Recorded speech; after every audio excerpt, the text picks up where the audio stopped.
Good morning. Welcome to today's special meeting of council for the Township of Minden Hills, held for the purpose of discussing planning applications. There are 7 public meetings for zoning bylaw amendments, 1 delegation from ON regarding cell gap project, 9 shore road allowance applications, and 1 report regarding planning documents and mapping updates. Madam Clerk, please proceed with a roll call to confirm council attendance. Counselor Sisson, Present. Counselor Saney, Present. Counselor McKelvey, Present. Counselor Johansson, Present. Present. Present. We respectfully acknowledge that the Township of Minden Hills is located on Treaty 20 Michisagi territory and in the traditional territory of the Michisagi and Chippewa nations, collectively known as the Williams Treaties First Nations, which are Curve Lake, Rama, Hiawatha, Alderville, Scugog Island, Beausoleil, and Georgina Island First Nations. We acknowledge the shared presence of Indigenous nations throughout the area and recognize its original Indigenous inhabitants as the stewards of its lands and waters since time immemorial. I called this meeting to order at 9:01 a.m. Madam Clerk, please proceed with reading the resolution. moved by Counselor Johansson, seconded by Counselor Saney. Be it resolved that the May 13th, 2025 special council meeting agenda be approved as circulated. All those in favor? That is carried. Are there any declarations of pecuniary interest or general nature thereof? Seeing none, we start with public meetings. Ms. Doherty, our manager of planning, has joined us. Madam Clerk, please proceed with reading the resolution. Moved by Counselor Sisson, seconded by Counselor McKelvey. The council adjourn its special meeting of council at 9:02 a.m. to proceed into public meetings regarding the following planning applications. Report 2519, zoning bylaw amendment PLZBA 2025004. Report 2520, zoning bylaw amendment PLZBA 2025009. Report 2521, zoning bylaw amendment PLZBA 2025022. Report 2522, zoning bylaw amendment PLZBA 2025015. Report 2523, zoning bylaw amendment PLZBA 2025012. Report 2524, zoning bylaw amendment PLZBA 2025014. And report 2525, zoning bylaw amendment PLZBA 2025025. All those in favor? That is carried. Today, there are 7 public meetings held by council under Section 34 of the Planning Act, being for applications PLZBA 2025004, PLZBA 2025009, PLZBA 2025012, PLZBA 2025014, PLZBA 2025015, PLZBA 2025022, and PLZBA 2025025. These public meetings are an opportunity to present to council and the public the details and background to the proposed amendments and to receive comments from the public and the agencies before a council decision is made.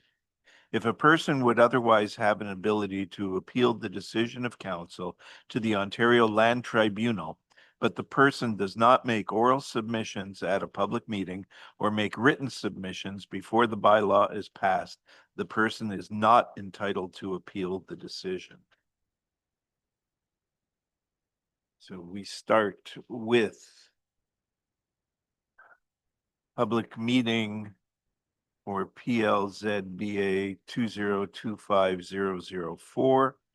I call this meeting to order at 9:04 a.m. This is a public meeting held by council under Section 34 of the Planning Act. This public meeting is declared open and is to consider a zoning bylaw amendment for Part Lot 26, Concession 7, Geographic Township of Lutterworth, having municipal address 1317 Martins Trail Road and located on Black Lake. Would the planning department please summarize the purpose and effect of the proposed bylaw and provide any additional information and correspondence relevant to the application? Good morning, Mr. Mayor and Council. Through you, Mr. Mayor, the subject application was submitted by Planscape Incorporated on behalf of Tracy Wilson.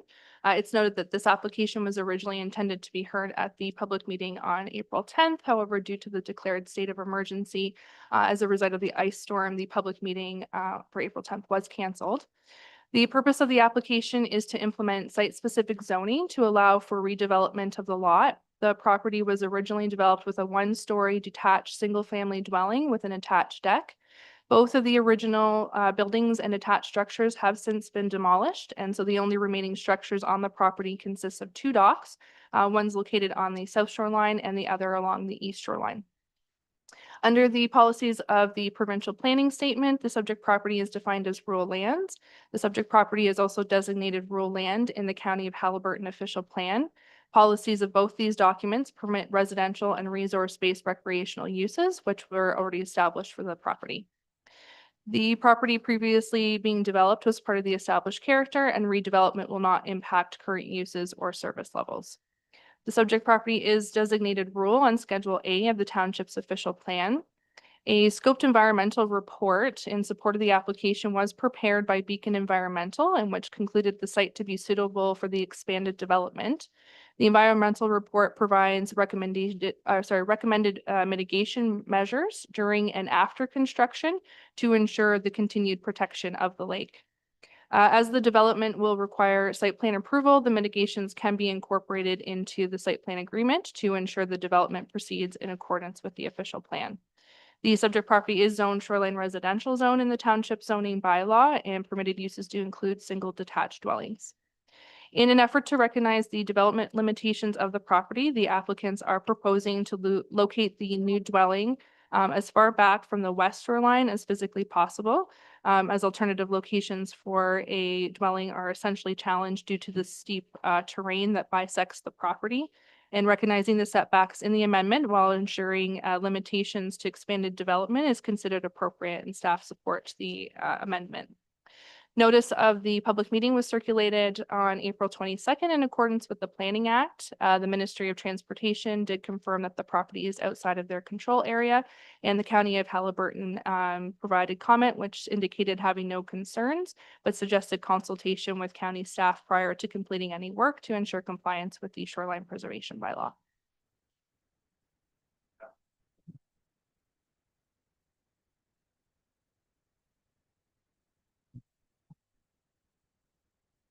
That's correct, Mr. Mayor. We have Ryan Lloyd. He's the agent for the applicant, and the deputy clerk is just pulling over right now.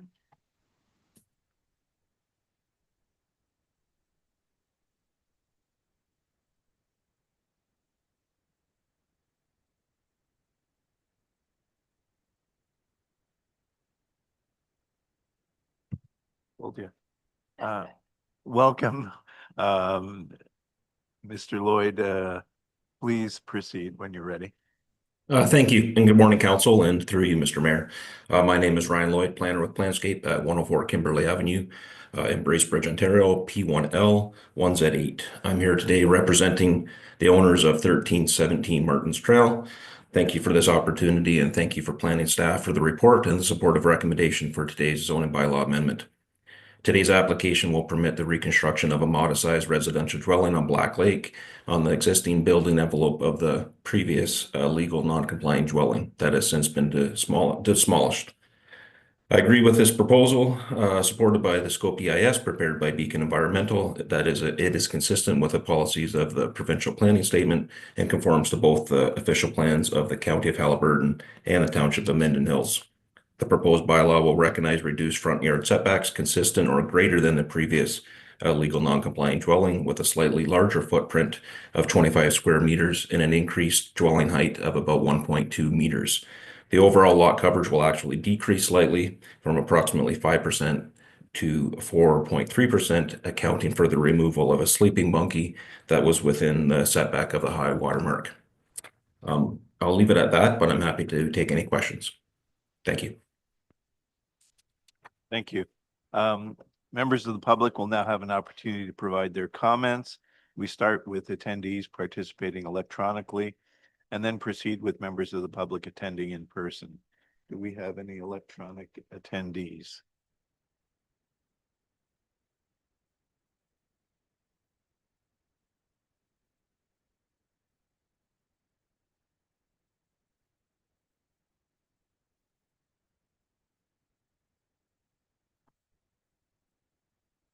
Okay. Um,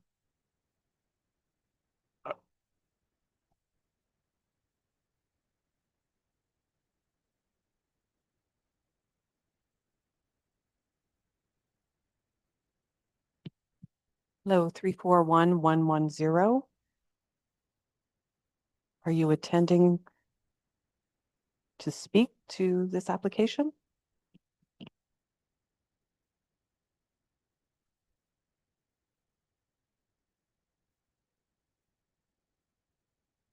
Mr. Mayor, we'll proceed.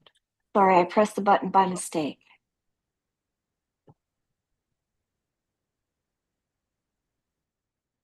Hello, are you planning to speak? No, I'm sorry, I pressed the button by mistake.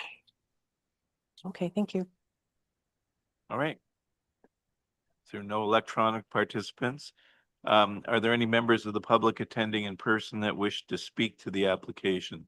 Please raise your hand. Seeing none. Are there any questions or comments from council to the applicants, the planner, or any persons who have made presentations? Seeing none. As a result of these proceedings, does the planning department have any recommendations or comments that you wish to bring to the attention of council? Through you, Mr. Mayor, the staff report recommends that council receive report 25-19 planning as information, and also that bylaw 25-39 being a bylaw to approve zoning bylaw amendment for land subject of PLZBA 2025-004 be referred to the bylaw section of the agenda. If there are no further questions, this completes the public meeting process. Anyone wishing to obtain notice of the decision may do so by making a written submission requesting such to the township's clerk. I now declare this portion of the public meeting closed at 9:12 a.m.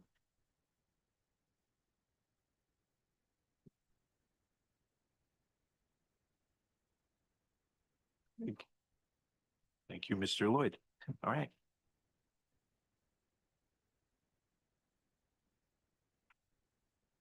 Public meeting number 2. I call this meeting to order at 9:12 a.m. This is a public meeting held by council under section 34 of the Planning Act. The public meeting is declared open and is to consider a zoning bylaw amendment for part of Lot 2, Concession 1 in the geographic township of Anson, located at 1028 Foxtail Lane. Would the planning department please summarize the purpose and effect of the proposed bylaw and provide any additional information and correspondence relevant to the application?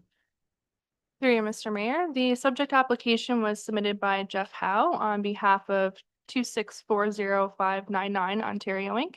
The property is currently developed in the form of a single-family dwelling as well as a detached garage and a partially constructed 13.5 square meter or 144 square foot accessory building. And it's the accessory building which is proposed to be used as a hair salon. The property is within the settlement area of Minden and is designated residential as per Schedule A1 of the Township Official Plan, which recognizes home-based businesses that do include hairstylists. The property is located adjacent to Gull River. However, all buildings and structures exceed the setbacks to the high water mark and are outside of the identified floodplain lands. The property is currently zoned shoreline residential. Home occupations are permitted in an accessory building up to a maximum of 45 square meters or 484 square feet, provided they meet the provisions of the zone, including the setbacks. The amendment would rezone the lands to shoreline residential exception 73,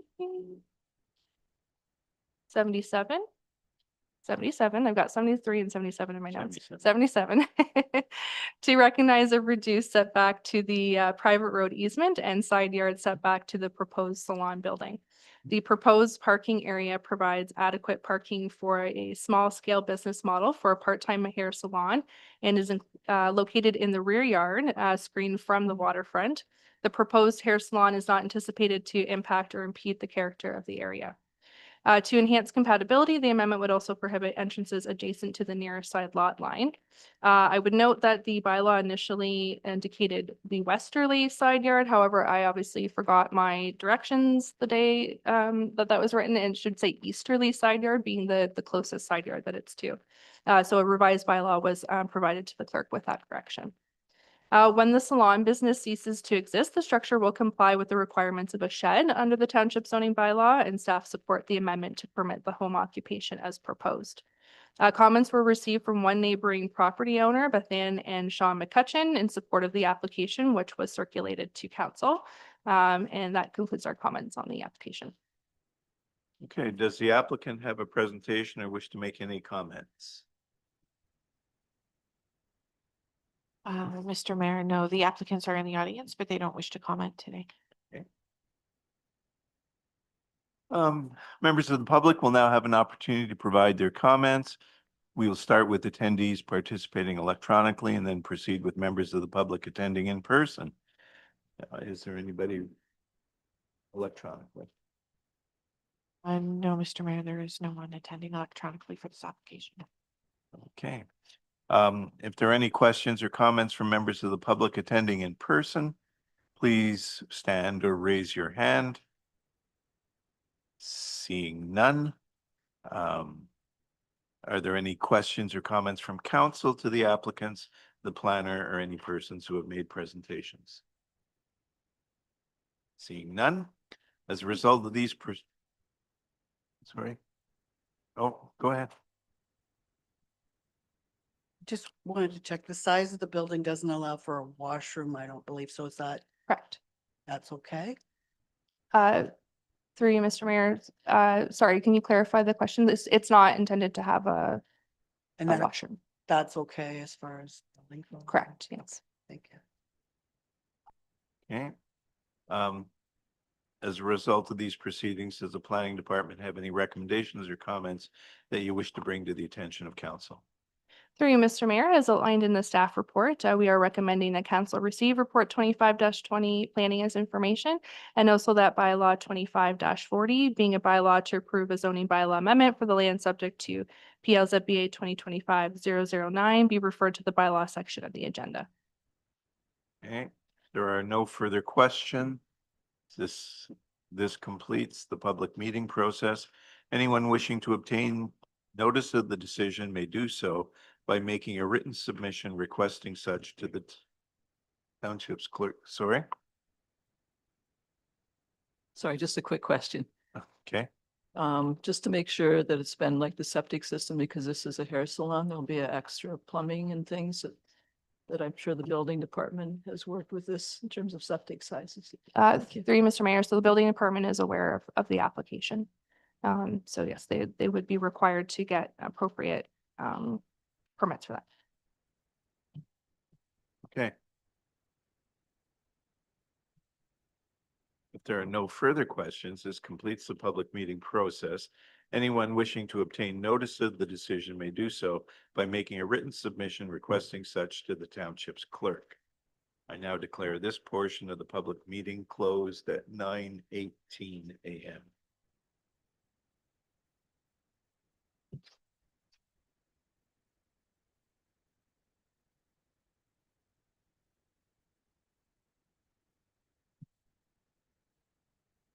Moving on to public meeting number 3. I call this meeting to order at 9:19 a.m. This public meeting is declared open and is to consider a zoning bylaw amendment for part of Lot 29 concessions 1 and 2 in the geographic township of Minden, having roll number 4616-030-000-40400. Would the planning department please summarize the purpose and effect of the proposed bylaw and provide any additional information and correspondence relevant to the application? Through you, Mr. Mayor, the subject application was submitted by Ken and Jackie Berry.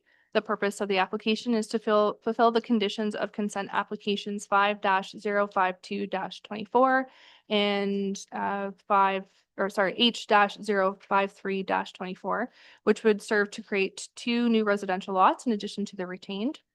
The subject property is designated primarily rural, with the central to rear portions being designated environmental protection in recognition of a provincially significant wetland. The severances and any development, however, would be limited to the rural area. An environmental impact study was prepared by Riverstone Environmental Solutions to support the consent applications. That environmental impact study identified additional wetlands and watercourse features beyond the provincially significant wetland. The subject property is currently zoned rural and hazard lands, and so the zoning bylaw amendment will serve to place the natural features currently under the rural zone into the hazard land zone as identified and recommended in the EIS report. Land zone rural that have not been identified as environmentally sensitive are intended to be rezoned to rural exception 28 zone. Any new development will be required to maintain a 5-meter setback from the hazard lands boundary within the rural 28 zone. This will ensure that construction will not result in destruction of natural features and to ensure the preservation of the vegetative buffer. Notice of the application was circulated as required under the Planning Act on April 22nd.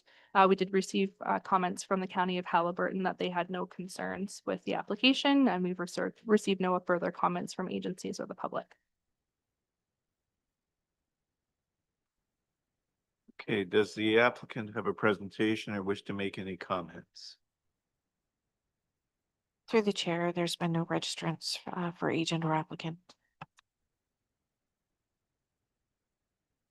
Okay, members of the public will now have an opportunity to provide their comments. We'll start with attendees participating electronically and then proceed with members of the public attending in person. Through the chair, there's no electronic participations for this application. Okay, if there are any questions or comments from members of the public attending in person, please stand or raise your hand. Seeing none. Are there any questions or comments from council? Councilor McKelvey. Just a question, I believe I read in here where the applicant has to do a development agreement. It's 2 lots and we're rezoning these, so what triggers that need for a development agreement if we've already put some of this property into a hazard? Through you, Mr. Mayor, so the requirement for the severance agreement is an additional condition of consent that was imposed when they were given provisional approval through the county. Generally speaking, when individuals proceed through the consent process, if there is a technical study completed, we usually do have them also go through the severance agreement process because there are usually many mitigation measures that can't be incorporated into as regulations in a zoning bylaw. So the agreement is a way to further ensure that those mitigations are being subjected to any development on the property. Okay. Question on the, so basically have a lot that's being split into 3. Correct. So what are the rules about that? I mean, if I had a lot, could I split it into 10, 20? What, are there any rules about how many divisions can be made of a lot? Through you, Mr. Mayor, so under the county official plan, it's a maximum of 3 based on a when the lot was what's the word I'm looking for? Existing lot of record. There's a date of existing lot of record. At the county level, the maximum is 3. Okay. Plus retain. Plus retained. Yes, thank you. 3 plus retained? Yeah. So 4. Yes. Okay. And then just wasn't really able to read this in terms of the frontage on these lots. I'd have to double check. They, hold on one second. What's that? In all cases, the frontage of them is, conforms to the rural zone. Okay, It's a little bit blurry, but I believe they're over 100 meters for the smaller lots. okay, when I expanded. it, 104 meters approximately for each of the smaller lots, and then the larger lot is much more than that. Okay, are there any other questions or comments from council? As a result of these proceedings, does the planning department have any recommendations or comments that you wish to bring to the attention of council? Through you, Mr. Mayor, as outlined in the staff report, we've recommended that council receive report 25-21 planning as information, and that bylaw 25-45 being a bylaw to approve a zoning bylaw amendment for the land subject of PLZBA 2025-022 be referred to the bylaw section of the agenda. If there are no further questions, this completes the public meeting process. Anyone wishing to obtain notice of the decision may do so by making a written submission requesting such to the township's clerk. I now declare this portion of the public meeting closed at 9:25 a.m.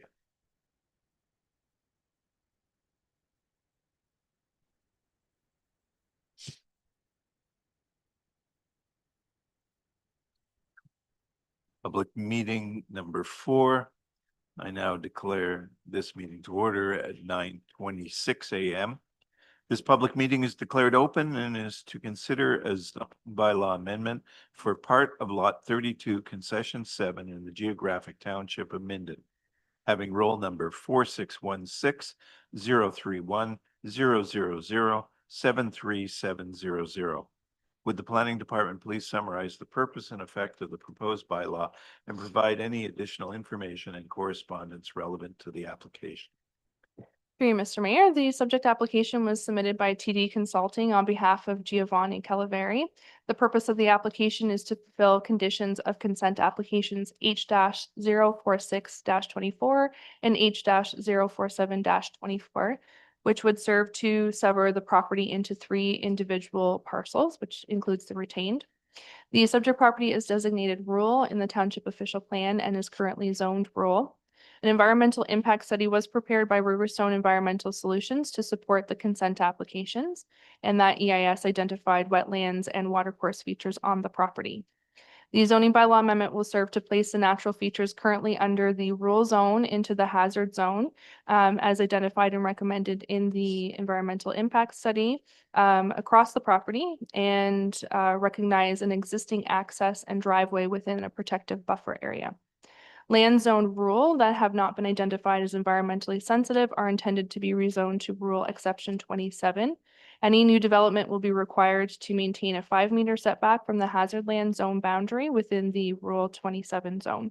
This will ensure that the future construction will not result in destruction of the natural feature and ensure preservation of the vegetative buffer. Notice of the application was circulated as required under the Planning Act on April 22nd. The County of Haliburton was provided confirmation that they've no comments or concerns with the application, and we've received no other comments from agencies or the public. Does the applicant have a presentation or wish to make any comments? Through the chair, there are no electronic participants. Is there anyone in the audience?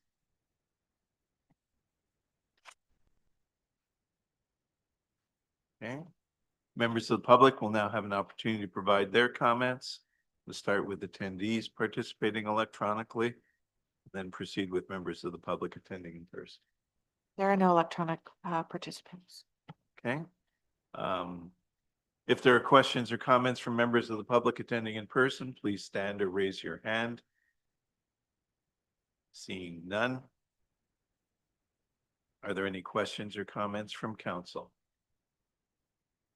Councilor McKelvey? As a member of the Land Division Committee, when these consent applications came to the county, it was identified that the entrances had been put in on County Road 1 without the benefit of a permit. And that one of the driveways was actually put into the environmental sensitive area. So I'm assuming that and I shouldn't assume anything, but will the development agreement for this address that and provide a barrier? There was talk at that meeting about the applicant was going to just put logs down. It did encourage him to ensure that that was going to be satisfactory to the township to mark this boundary where they've already gone into the environmentally sensitive area and they can't go any further. Through Mr. Mayor. So yes, absolutely. That is one of the components that will form that severance agreement. The supplementary environmental impact study, which addressed the driveways, does provide some suggested mitigations and ways to delineate. So that will get incorporated into the agreement to make sure that there is no further expansion of the driveway. We did incorporate as much as possible within the zoning bylaw meant for regulation. But yes, they will be required to adhere to certain restrictions for the driveway through that development agreement, which will be registered on title. So this is a county road. Correct. Through Mr. Mayor, correct. So the permit that they would require to seek retroactively would be with the county. But the concern was that they then, through their own property, did put the driveway within what would have been recommended as a protective buffer. Okay, so they will apply to the county, and then if that's satisfactory to the county, then we would put it onto our documents. Correct. Are there any other questions from council? As a result of these proceedings, does the planning department have any recommendations or comments that you wish to bring to the attention of council? Through you, Mr. Mayor, we've recommended that council receive report 25-22 planning as information and that bylaw 25-46 being a bylaw to approve a zoning bylaw amendment for the land subject of PLZBA 2025-015 be referred to the bylaw section of the agenda. If there are no further questions, this completes the public meeting process. Anyone wishing to obtain notice of the decision may do so by making a written submission requesting such to the township's clerk. I now declare this portion of the public meeting closed at 9:32 a.m.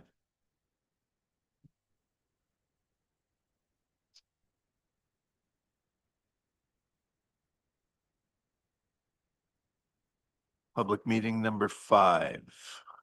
I call this meeting to order at 9:32 a.m. This is a public meeting held by council under section 34 of the Planning Act. This public meeting is declared open and is to consider a zoning bylaw amendment for part lot 26 concession 7, geographic township of Lutterworth, having municipal address 1315 Martins Trail Road and located on Black Lake. Would the planning department please summarize the purpose and effect of the proposed bylaw and provide any additional information and correspondence relevant to the application? Through you, Mr. Mayor, the application was submitted by Honoree Tall on behalf of the property owners Richard and Patricia Benedict. The purpose of the application is to implement site-specific zoning to allow for the redevelopment of the lot. The property is currently developed with a one-story single detached dwelling with an attached waterfront deck and accessory structures. The property owners are proposing to tear down the existing dwelling, portion of the attached deck, a gazebo and a shed, and reconstruct a new two-story dwelling on an expanded footprint along with a waterfront deck on a smaller footprint. Under the policies of the provincial planning statement, the subject property is defined as rural lands. The subject property is also designated rural land in the County of Haliburton official plan. Policies of both these documents do permit residential and resource-based recreational uses, which are already established on the subject property. Development is to be compatible with the rural landscape and sustained by rural service levels and to have consideration for environmental and natural features. The property is already established as part of the surrounding character and will not otherwise impact current uses or service levels. The subject property is designated rural on Schedule A of the township's official plan. Maintaining a naturalized shoreline frontage has 4 primary goals under the direction of the official plan, being to ensure protection of habitat, prevent erosion, maintain shoreline character, and minimize visual impacts for development. Based on staff review and as outlined in the report, these goals have been met through the zoning bylaw amendment. The proposed redevelopment of the property will not further encroach into the water yard than what's existing. Additionally, lands along the shoreline of Black Lake, together with the existing tree cover throughout the property, will remain unaffected by the proposed development. The subject property is zoned shoreline residential zone in the township zoning bylaw, and permitted uses do include single detached dwellings. In an effort to recognize the development limitations for the property, the applicants are proposing to improve the shoreline massing by removing the existing shed, as well as a portion of the attached deck and the gazebo. The decreased lateral width of the overall development will serve to improve the natural and built form along the property shoreline. Alternative locations for the dwelling are limited due to terrain, as there is an existing access easement. So recognizing the setbacks while ensuring limitations to expanded development is considered appropriate. Notice of the public meeting was circulated on April 22nd in accordance with the Planning Act. We did receive comments from the County of Haliburton, which did not indicate any concerns, but suggested consultation with county staff to ensure compliance with the shoreline preservation bylaw prior to construction. Does the applicant have a presentation and wish to make any comments? There are no electronic participants. Is there anyone in the audience that wishes to speak?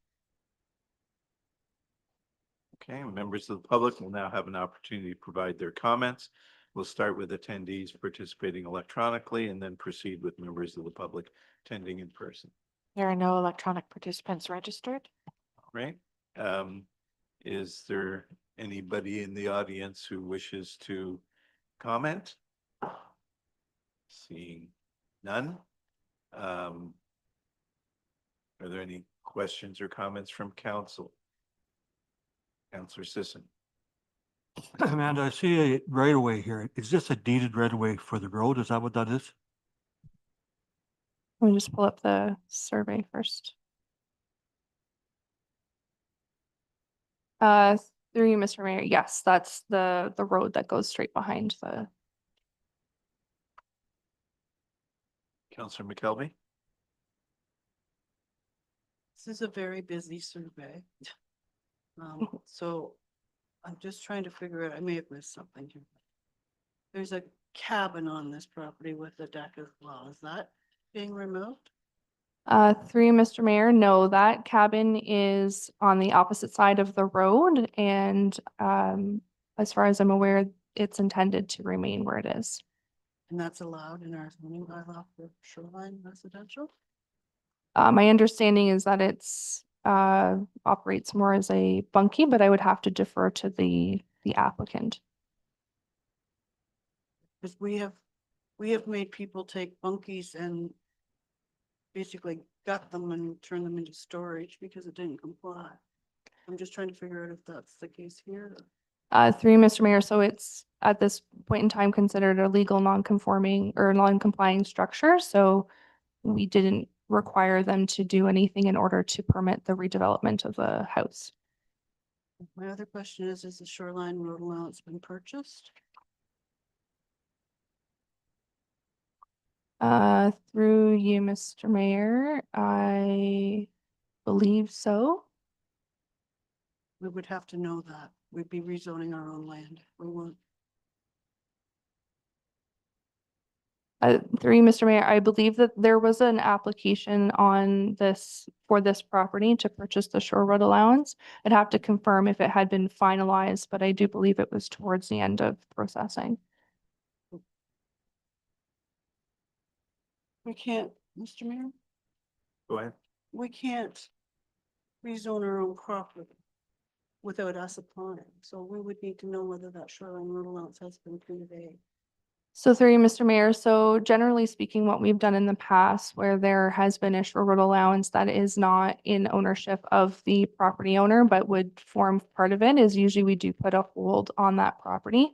My suggestion would be during following public meeting, I can confirm the status of the shore road allowance prior to making a decision on the application, but I'm relatively certain that it is part of the property.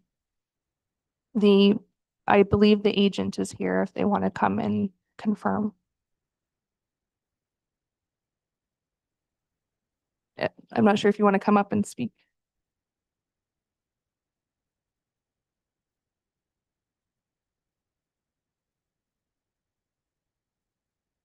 Right next to me. I'm not quite sure I heard the question. Sorry, could correctly. you I'm first of all sorry, turn on the microphone? it's on. Okay. My name's Henry Towle. I'm the architect for the client. Okay. And I'm sorry, I didn't hear the question clearly. Has the shoreline road allowance been closed and conveyed to your? I understand it is, yes. The Actu- owner is here also to confirm if he wishes. The shoreline owner. In terms of conveyance, how do you mean that the shoreline? Has the deed been prepared and registered on title? I understand it is, yes. How do we confirm this? I How can, we confirm it? through Mr. Mayor, I can confirm the status after the public meeting. That's not a problem. Because the shoreline road allowance runs right through the structure there, right? It's on our official survey, which was conducted recently, less than a year ago. So it is shown as a proper road allowance, and the shoreline allowance is also there. So the road easement allowance is on the survey, identified for location and grading, and so is the shoreline allowance identified. Yeah, it just comes down to who owns Through it. Mr. Mayor, so I can confirm if it's finalized or not. As I said, I know that there is an application. I do not recall offhand if it was finalized. Like I said, normally what we would do is if it's in the early stages, we would put a hold on it. If it's in later stages, then we usually allow it to proceed. The way that it works with public lands, once it's part of the private owner's property, that zoning becomes part of their property as well, of the shore road allowance as well. Right, thanks. Yeah. So that, obviously, I mean, there's just so many questions if it's on our land. I mean, you can't start building something on our land, right? Correct, through you, Mr. Mayor. And yes, they wouldn't be permitted to have a permit until that shore road allowance application was finalized. Counselor Saney? Yes, thank you. I'm quite familiar with this property because it's right next to where I put my boat in the water every time I go to the cottage. And over the years, this has been known to that they would own the shoreline. So I can see putting a question mark on this just to say, just confirm it first, but to go ahead and approve it. But I'm pretty certain that they own that for many decades now. And it's great to see this kind of development happening nearby. Thank you. Yeah, I think it's rather binary. It's it needs to be owned before we can approve this. All right, are there any other questions?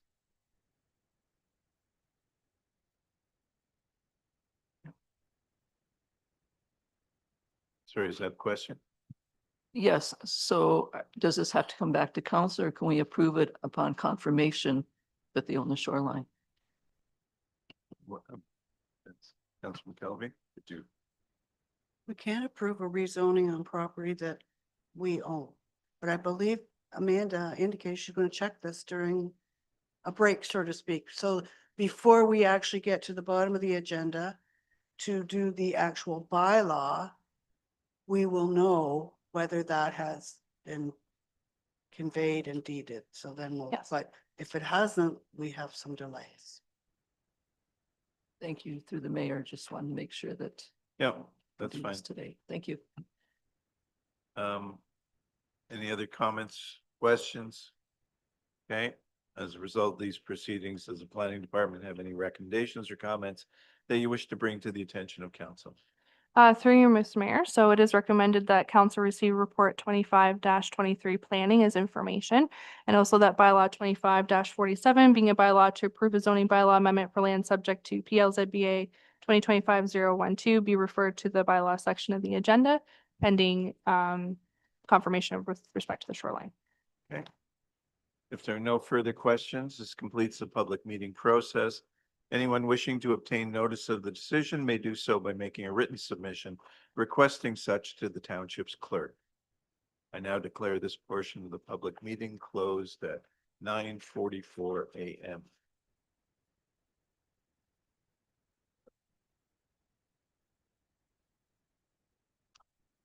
Public meeting number 6. I call this meeting to order at 9:44 a.m. This is a public meeting held by council under section 34 of the Planning Act. This public meeting is declared open and is to consider a zoning bylaw amendment for Part Lot 11, Concession 14, Geographic Township of Snowden, having municipal address 1016 Carefree Drive and located on Canning Lake. Would the planning department please summarize the purpose and effect of the proposed bylaw and provide any additional information and correspondence relevant to the application? Through you, Mr. Mayor. So the subject application was submitted by TD Consulting on behalf of Heather Haynes and Kevin Thistle. The purpose of the application is to implement site-specific zoning to allow for the redevelopment of the lot.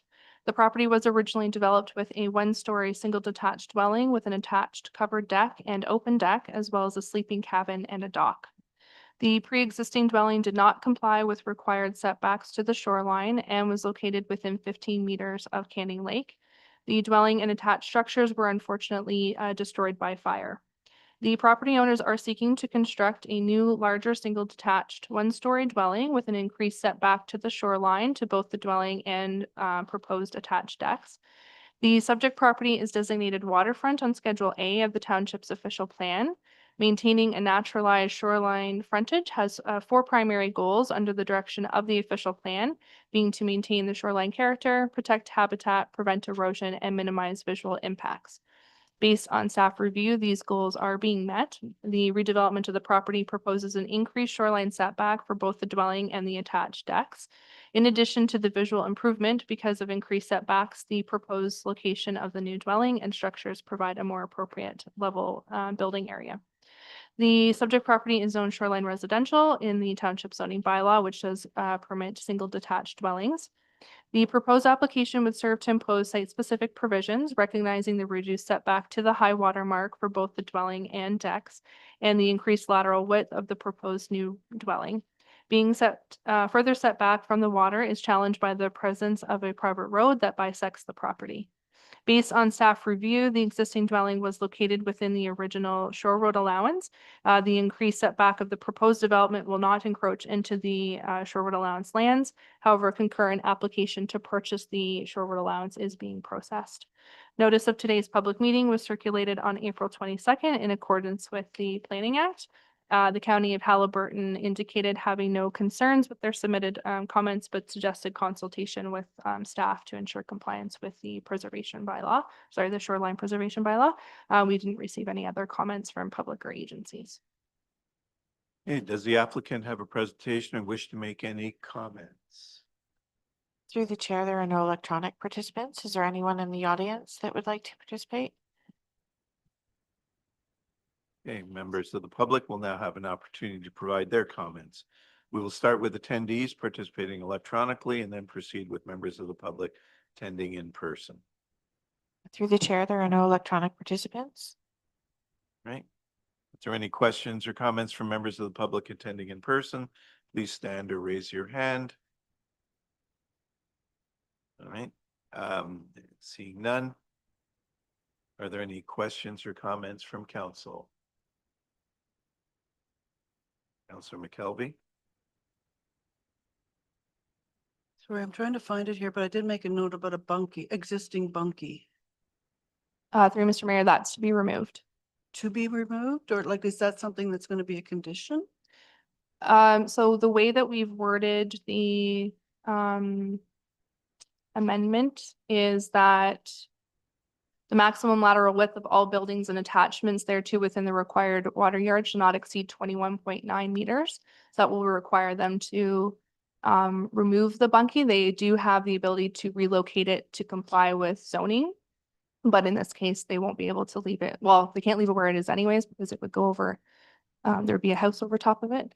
But they can't move it like adjacent to the dwelling. It does have to be moved to meet setback requirements or otherwise be removed entirely.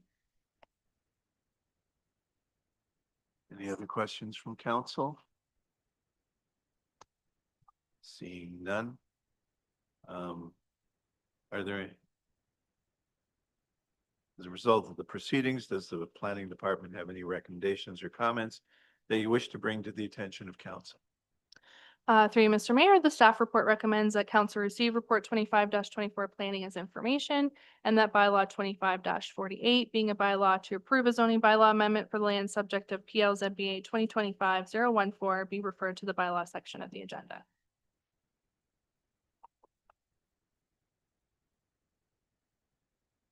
If there are no further questions, this completes the public meeting process. Anyone wishing to obtain notice of the decision may do so by making a written submission requesting such to the township's clerk. I now declare this portion of the public meeting closed at 9:50 a.m.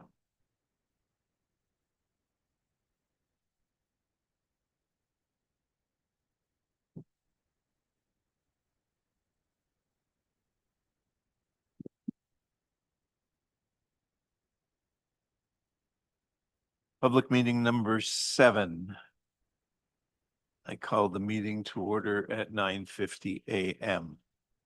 This public meeting is declared open and is to consider a zoning bylaw amendment for part lot 26, concession 7 in the geographic township of Minden, having municipal address 1033 Rays Lane and located on Kashagawigamog Lake. Would the planning department please summarize the purpose and effect of the proposed bylaw and provide any additional information and correspondence relevant to the application? Through you, Mr. Mayor, the subject application was submitted by Steve Gilliam on behalf of property owner Lorraine Howell. The property is developed in the form of a single-story cottage with a series of attached waterfront decks and accessory structures. The existing cottage has a setback to the lake of 22.4 meters or 73.5 feet. The waterfront decks have a reduced setback of 14.4 meters or 47.2 feet to the shoreline. The property owners are proposing to tear down the existing cottage and construct a new two-story dwelling with a walkout basement and an attached deck. The ground floor area of the dwelling would be increased, however, the waterfront decks will be significantly reduced in size. The application proposes to increase setbacks for the dwelling and the deck to comply with the 23-meter setback requirement to the shoreline. The owners are proposing to slightly center the house on the property, serving to improve the north side yard setback to 2 meters or 6.56 feet.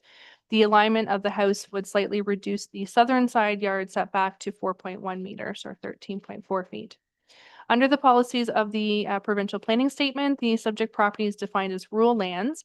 The subject property is also designated rural land in the County of Haliburton official plan.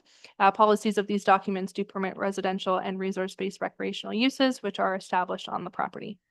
The subject property is designated waterfront on Schedule A of the township's official plan, with the lake being identified as at capacity on Schedule B.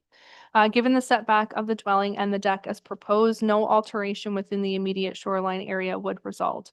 The removal of the existing detached and attached decks will also reduce the built form within the shoreline area and will provide opportunity to improve vegetation, where shoreline setbacks will now comply with the zoning bylaw. The owners are also proposing to replace the existing holding tank with a traditional septic, which is considered a further improvement. The subject property is zoned shoreline residential zone in the township zoning bylaw, and that does permit single detached dwellings. The applicants have made a concerted effort to prepare a development plan for the property that recognizes constraints by improving the setbacks to the shoreline as well as to the northern lot line. The property owners have provided that no tree removal along the side lot line will occur to accommodate the development, so existing visual buffers will be maintained. As well, the proposed lot coverage and height do not exceed the maximum permissions of the zoning bylaw for otherwise compliant dwellings. Special provisions are required for the attached waterfront deck. However, these are still considered to represent an overall improvement for the property. Notice of the public meeting was circulated on April 22nd. The County of Haliburton provided comments which indicated no concerns. We've received no other agency comments. The neighboring property owner to the north has provided a letter of support for the development, which was included with the report, and no other comments have been received from members of the public. Okay, does the applicant have a presentation or wish to make any comments? There are no electronic participants unless there's someone in the audience that wishes to speak as an agent or the applicant. No? Okay, members of the public will now have an opportunity to provide their comments. We'll start with attendees participating electronically and then proceed with members of the public attending in person. Through the chair, there are no electronic participants. Okay, if there are questions or comments from members of the public attending in person, please stand or raise your hand. Seeing none. Are there any questions or comments from council to the applicants, the planner, or any persons who have made presentations? Councilor McKelvey? Just a question on the survey where it shows a part 2, which is this little piece of property down along the shoreline road allowance. It looks like the dock and the boathouse are encroaching, so was that purchased as well? Through you, Mr. Mayor, yes, that I can confirm for sure was purchased. Any other questions from council? Seeing none. As a result of these proceedings, does the planning department have any recommendations or comments that you wish to bring to the attention of council? Through you, Mr. Mayor, we are recommending that council receive report 25-25 planning's information, and further that bylaw 25-49 being a bylaw to approve a zoning bylaw amendment for the land subject of PLZBA 2025-025 be referred to the bylaw section of the agenda. If there are no further questions, this completes the public meeting process. Anyone wishing to obtain notice of the decision may do so by making a written submission requesting such to the township's clerk. I now declare this portion of the public meeting closed at 9:56 a.m. Madam Clerk, please read the resolution to return to the special meeting of council.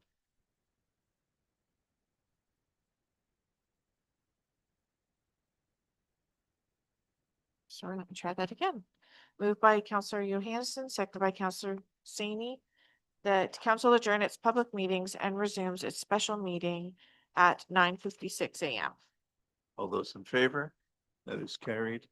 We will take a break till 10:10.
Are we live?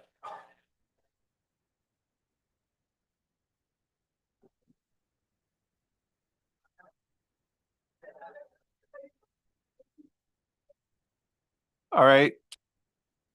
Welcome back. We start off with a delegation from the Eastern Ontario Regional Network to talk about the Cell Gap project. Welcome. If you could just introduce yourself and get started whenever you're ready. Thank you, Your Honor. I'm Lisa Severson. I'm the Communications Director for EORN. I have been with EORN since its inception in 2009. So I'm kind of the senior staff person for our organization. And with me today is Paula Preston. She is our Technical Director of Technology for the project. So thank Okay. you for allowing us to come today. Okay, please proceed. Okay, so is the presentation up? Yes. Okay. So just to start off, this is, we're happy to be here today and we're here more to provide information to council. We are not asking for concurrence today. That's a separate report that would come from your staff with input from Roger. So I just wanted to make that clear today. So if we can go to the next slide, please. So this is, we're just going to provide, so this is a brief agenda of what the presentation is. We're going to provide just a very brief overview of what the Cell Gap project is, the land use authority process, Halliburton County and Township of Minden Hills sites and consultation, and then any questions from council today. Next slide, please, and the next. So just a brief overview of what the goals are for our project. With the project, we hope to achieve, our goal is 99% coverage in our demand area where people live, work, and travel on major roadways so they can make a call. 95% of the area will have better connectivity to SD. So if you wanted to check your email, do online banking, look at your social media, etc. We are hoping that in that same demand area where people live, work, and travel on major roadways, that 95% of that area will be covered. And 85% of the area will receive high definition. So that means you'd be able to do a virtual meeting. Your EMS, fire, police, they could be using and streaming if required with the local hospital in Halliburton. If they were on the scene of an accident and had to take patients in, it would allow that type of capability. And we're on target to meet or exceed all of those. Next slide, please. So just some benefits of the project. It will close the coverages in, close coverage gaps. It will increase capacity. So capacity is, if you, and I'm sure you probably had this during the ice storm, there may have been a tower or two working. But with everybody trying to use and connect to that same tower, capacity was an issue. Or if you're having I know where I live, we have the annual Spencerville Fair. And so we have 10,000 people come in on the Saturday into Spencerville, and it overwhelms that cell tower. What we're building into the network is capacity, so that those cell towers can manage increase. I know in Halliburton County, you have a lot of seasonal folks come in, and that it taxes the infrastructure. It will improve public safety. So the federal government did pass legislation that 911 calls are able to, so if you were a TELUS carrier and there was not a TELUS or bell tower close by, and you had to make that 911 call, it would be able to go over the Rogers Tower that was closed. So 911 calls, it will improve public safety a great deal. We do know that for public works, the paramedics, etc., it can assist them as well.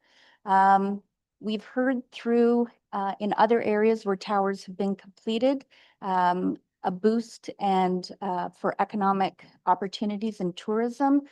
We just posted last week on LinkedIn, campground in North Frontenac, who actually have experienced much better services for their visiting campers, and for themselves, they're now able to offer Wi-Fi, and it's because of the tower that went in close by.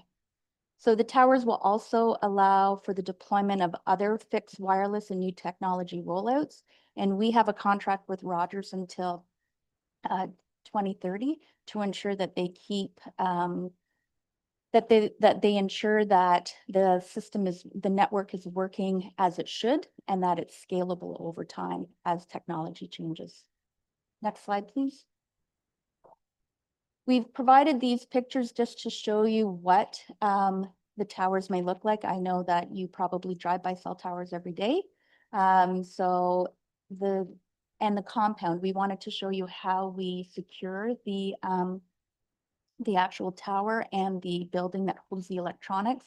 They're all fenced to ensure security for folks. And that's a 90-meter tower. In our project, the towers range in height on average anywhere between 60 meters and 90 meters. Next slide, please. Again, these are just examples of more towers. You can see that's what the antennas look like. They're about the size of a refrigerator, just to give you context of what they look like. And that's a 60-meter tower on the left, a picture of a 60-meter tower. Next slide, please. So we'll get into the land use authority process, and I know that this is not always easy for local councils, but it is a requirement through the federal government. So next slide. So ISED's role in tower site approvals. So ultimately, ISED does have the authority under the Act to approve each site for the towers. If there are disputes, as long, in many cases, ISED usually favors the telecommunications service providers, but what they encourage first is that the local LUA work with Rogers to look at other options if there are challenges. If that comes to an impasse, what happens is either the LUA or Rogers can make a formal request to ISED for intervention, and then that will basically run through a process, which could take anywhere, it could take up to 3 years for them to make a final decision if that happens. Next slide, please. So through the consultation protocol, if you do not have your own tower siting protocol or policy, most municipalities in Eastern Ontario do not, then it defaults to the ISED consultation protocol. Your municipality of Minden Hills, you use the ISED default. So the key components of that protocol is they have to, Rogers or an ISP or a TSP has to provide information as to why sharing of existing infrastructure was not possible. They have to contact the land use authority. Usually they contact staff, which they have, to determine if you have any local requirements. They have to do the required public notification process, and they have to address relevant concerns. So the word relevant is in the Act, and non-relevant, those aren't EORM words, though that comes right out of the ISED protocol, and that's on the next slide. They have to satisfy ISED's general and technical requirements. So that's height of tower, type of radio, if it meets all of the standards set out by Health Canada, etc. And once an LUA is provided, the the TSP has 3 years to complete that tower. If they don't complete it within those 3 years, they can come back to council and request an extension, or they would have to go through the process again. Next slide, please. So here are some of the guidelines and concerns related to the policy. So they have to answer the question as to why an existing tower, like co-locating, is not possible. It could be that there's not a tower close enough in the defined area for them to be able to share space, or it could be that that tower is not big enough or engineered to allow for the extra weight of new equipment. What is the TSP doing to ensure the tower is not accessible to the general public? So again, fencing, etc., to ensure that they're not able to access the site. How is TSP trying to integrate the tower into the local surroundings? In our project, they are, we have been asked in the past about camouflaging towers. That is, there have been some, not in our project, but in other areas. After probably about 5 years, if they look like a pine tree, they start to degrade, and all those little plastic needles fall into the water, the ground, so it's not good for the ecosystem. When a tower is built, and there has to, if there's clearing, it's natural vegetation, so they let the natural vegetation grow back, so they don't come in and mow the area, etc. The next one is what options are available to satisfy aeronautical obstructions and requirements. So all the towers are sent to Transportation Canada. NAV Canada makes a determination if it requires lighting.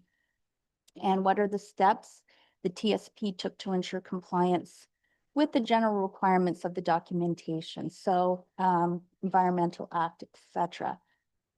So through our project, EORN works with the First Nations very closely as far as reviewing sites. So we actually do, we call it natural heritage.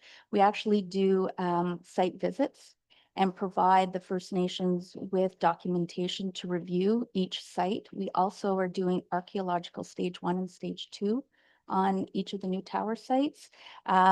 If there are mitigations that the First Nations are requiring around endangered species, etc., we build that into the project. And one thing we are doing, if we are doing, and if there is any clearing during the migratory bird period, we do bird sweeps. We have biologists that go on site and actually are doing the bird sweeps to ensure we're not endangering impacting the nesting, correct, sorry. Concerns that are deemed not relevant, and I know that these are probably the concerns you hear when you're speaking to your constituents. Say, for example, if one of your constituents actually had Rogers as a provider when they lived somewhere else, or even in this area 10 years ago, and they didn't like their service, that shouldn't be able to sway someone's decision as to not having the tower erected, as well as property values and municipal taxes. And we do hear the question a lot about having a tower devalue someone's property.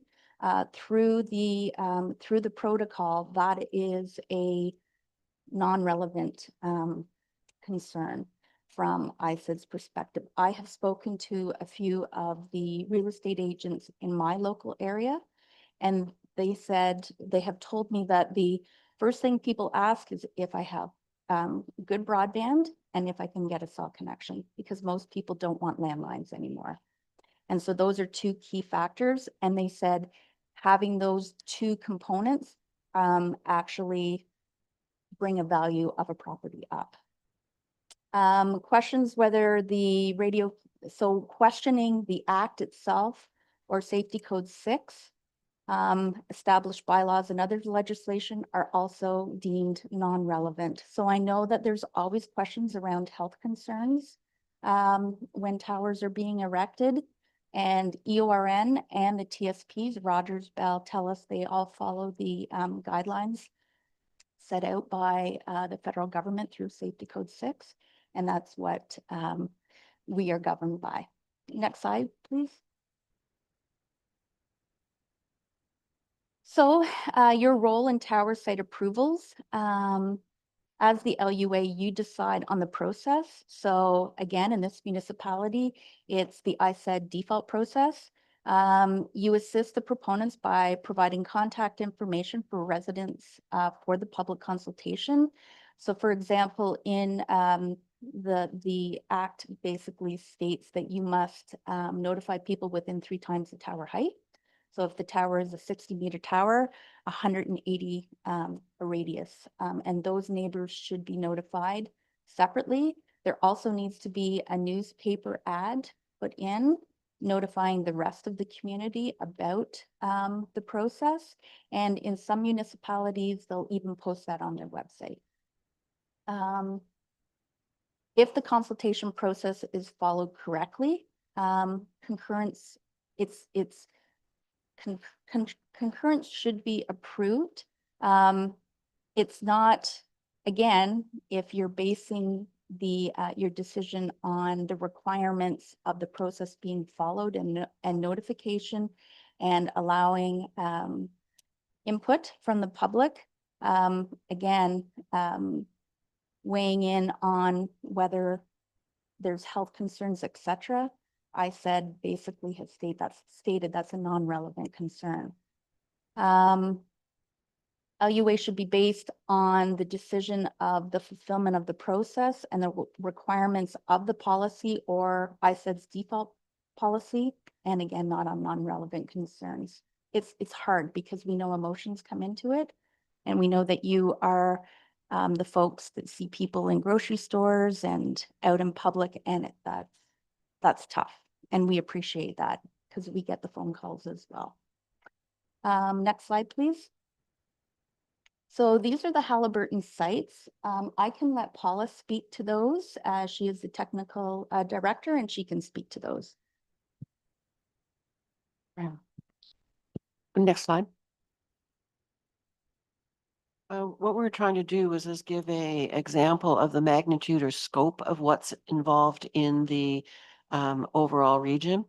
And, you know, in the map, in Halliburton specifically, you know, we've got over 21 sites, new builds, and 4 co-locations.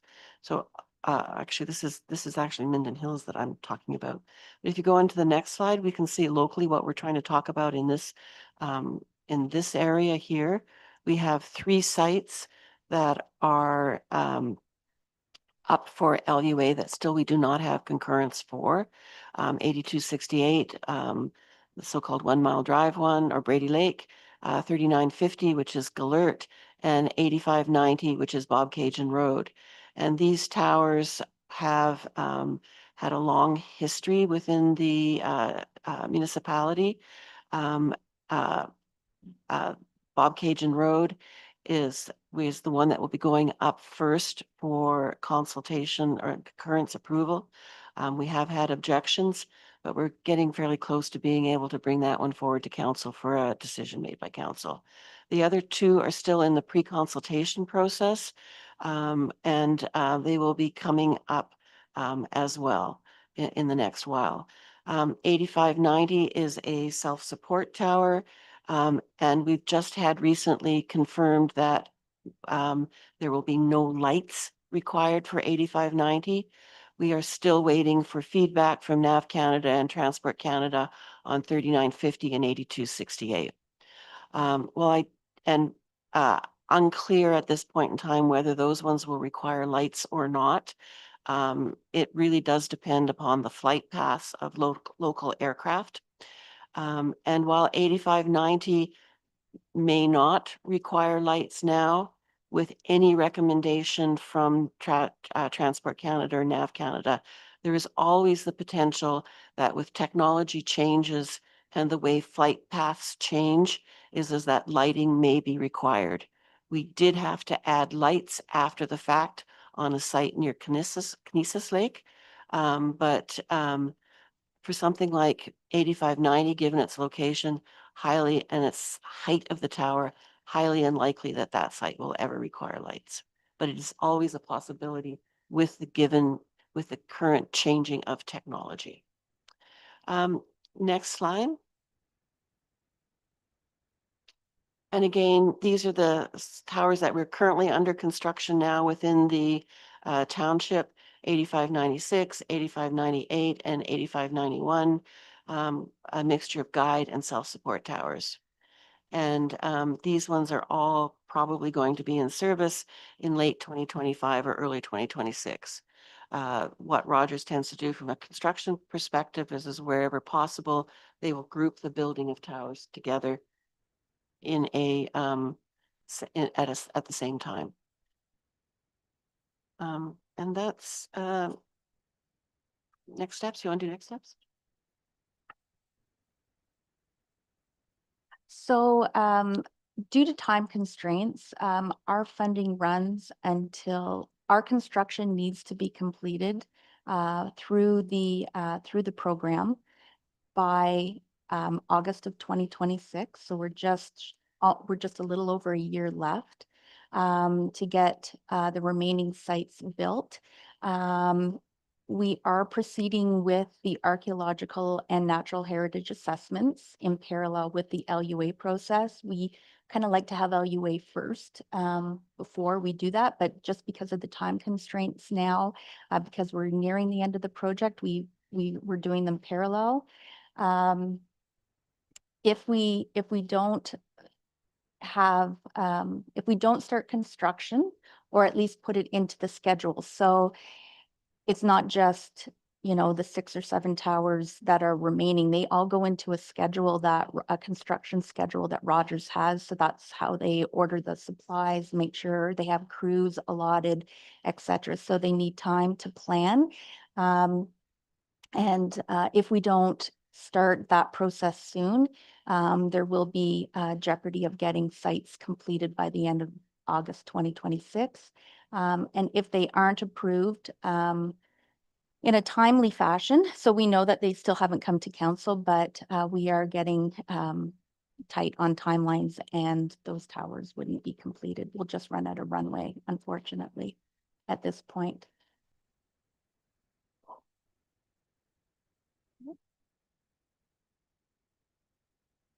Oh, so we do know, because subsidized dollars have gone into the project, the reason, and our, it's not just 1 or 2 or 3 towers. We're building 258 towers across Eastern Ontario, and they all work together. It's a network.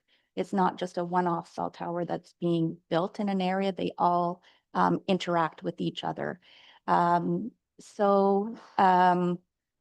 That's important for us. And as well, those subsidized dollars will not be available after August of 2026. And there's no guarantee that if those sites aren't completed, and we have other sites that we don't have LUA, et cetera, for at this point in time. It's not just here in Minden Hills. There's no guarantee that the TSPs would come on their own to build those without the subsidized dollars. And I think that's it. I think that's the end of our, yeah. So there were 2 additional slides that Paula had created that talks a little bit about how a tower site is chosen and how the towers interact with each other.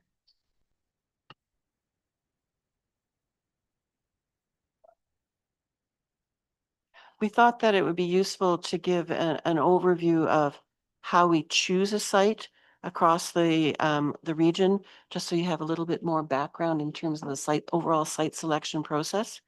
And the slide deck should be coming up momentarily. If you want to go into the next slide. This is a simplistic view of, a subset of the network. So the towers are basically, when we designed the overall network at the beginning of the project, we were trying to maximize coverage across demand areas, which is, as we mentioned, as Lisa mentioned earlier on in the project, these are areas where people live, work, and travel along major roads. Because our goal was to provide that coverage across the region. We didn't have enough funds to go and serve every part of Eastern Ontario, so we had to be selective in that process. So working with Rogers, we designed a hypothetical or potential network of towers located across the region to maximize that coverage as much as possible. And from there, and each of these towers had to be co-located in an area, one, maximize coverage, but two, also so that they could connect to each other to provide backhaul and communications. And in some cases, they also overlap as well in terms of the coverage they provide, because while you may have 1 bar or a half a bar coverage in an area now on a good weather day with not many other people around, as soon as you start getting weather, lots of people, hitting the capacity issues that Lisa referred to, the coverage of a tower actually shrinks. So you do need overlap now, and especially in the future, to be able to accommodate growth, whether it be from a people perspective or from a technology perspective requiring capacity. So we do have overlap in some of the towers, and each tower talks to each other. Our towers are not all fiber fed. I keep talking away from the mic, sorry. All of our towers are not fiber fed. I'm trying to look at my audience is what I'm trying to do. All of our towers are not fiber fed. Most of them are backhaul. With the current technology these days, we can provide as much capacity as a tower is going to need using radio backhaul. We do not need fiber. The technology has evolved that much, and Rogers does use the latest technology available from their suppliers. But it is a complex network, and if we can't get a tower in a core location required for a backhaul network, it's going to cause us problems, which is why we sort of have this concept of a mesh of overlapping towers required for each other.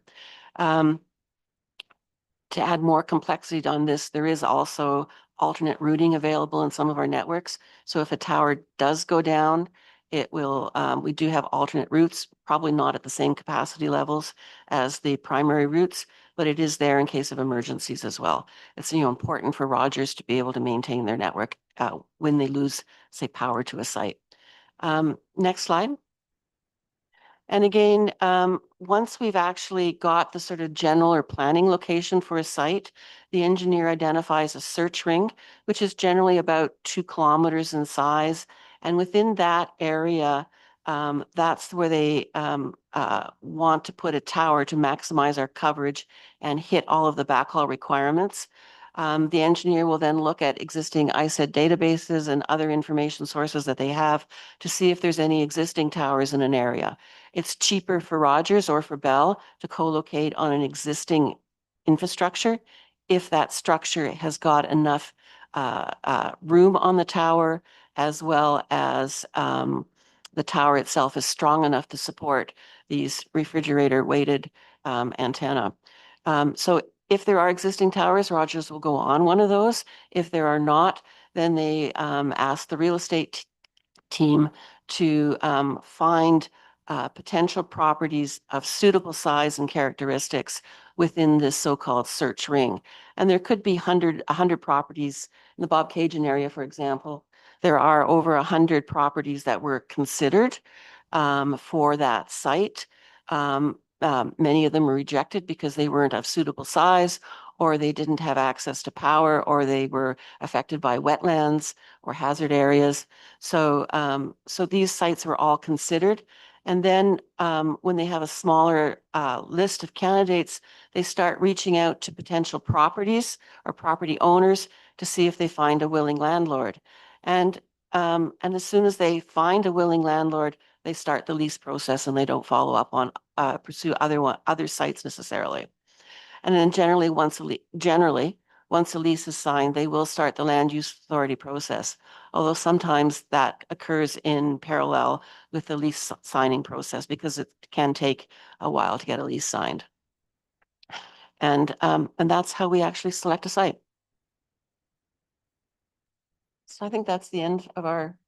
And just, we know that there are questions coming to you as council and staff.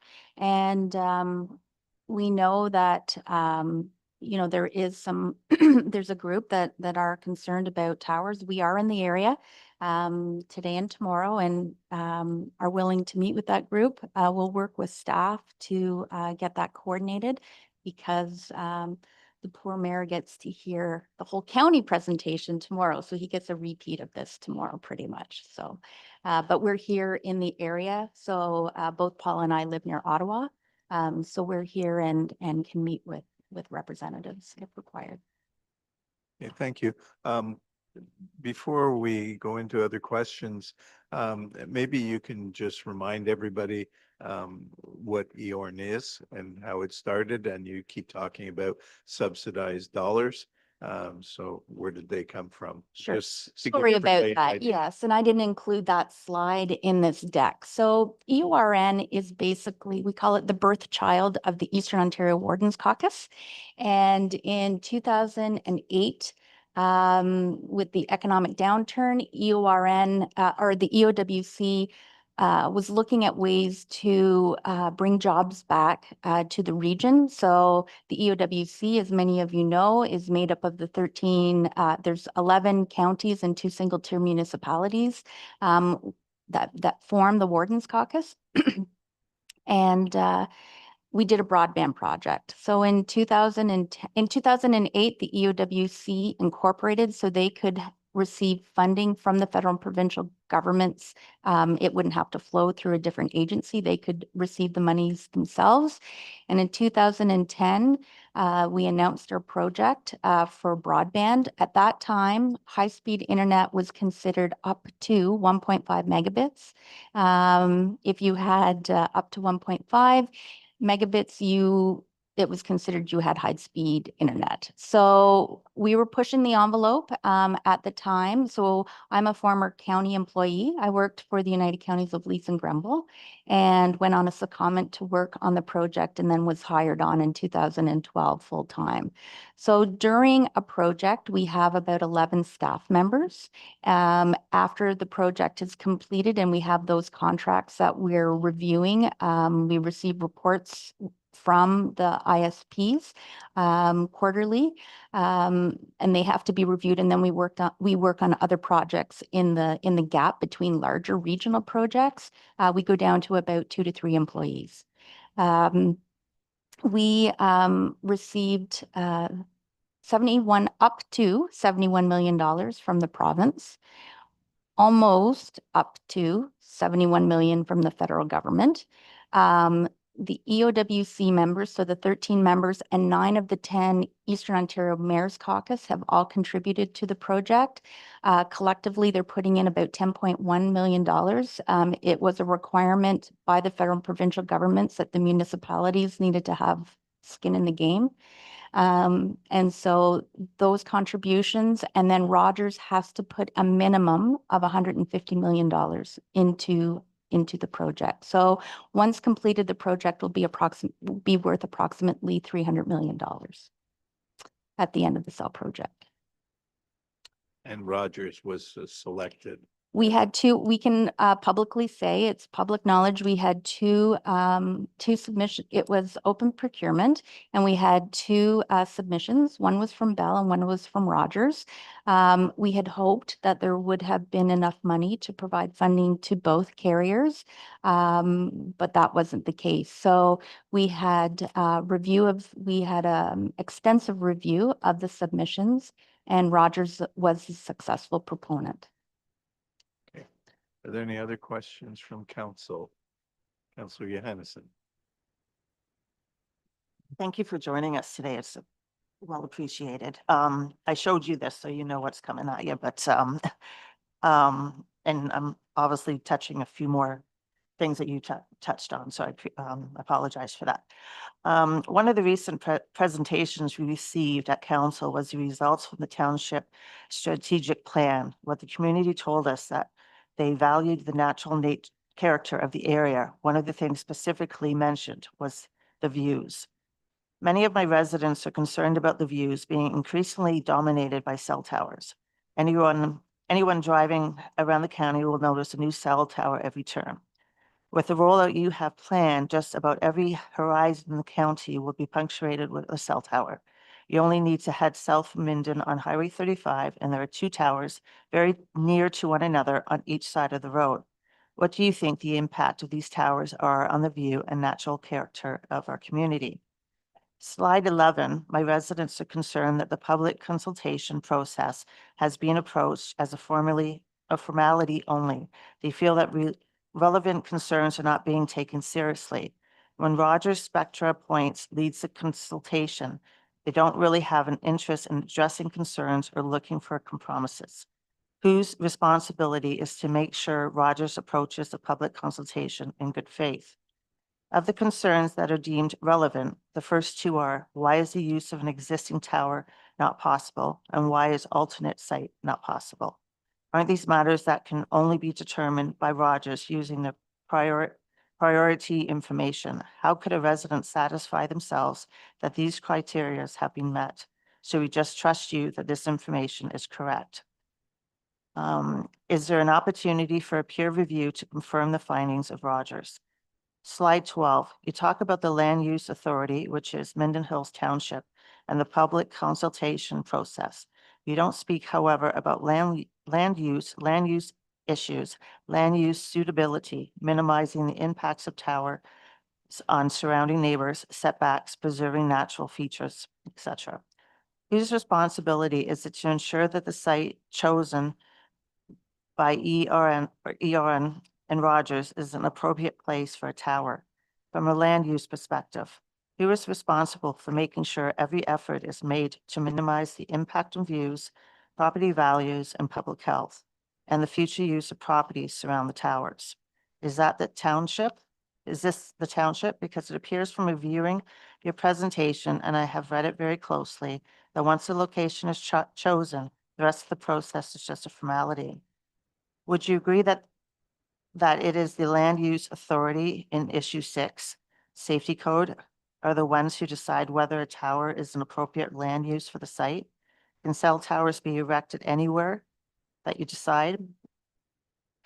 From ERN website, municipalities manage land use compatibility, good land use planning to serve the public interest and set development goals while keeping social, economical, and environmental factors in mind.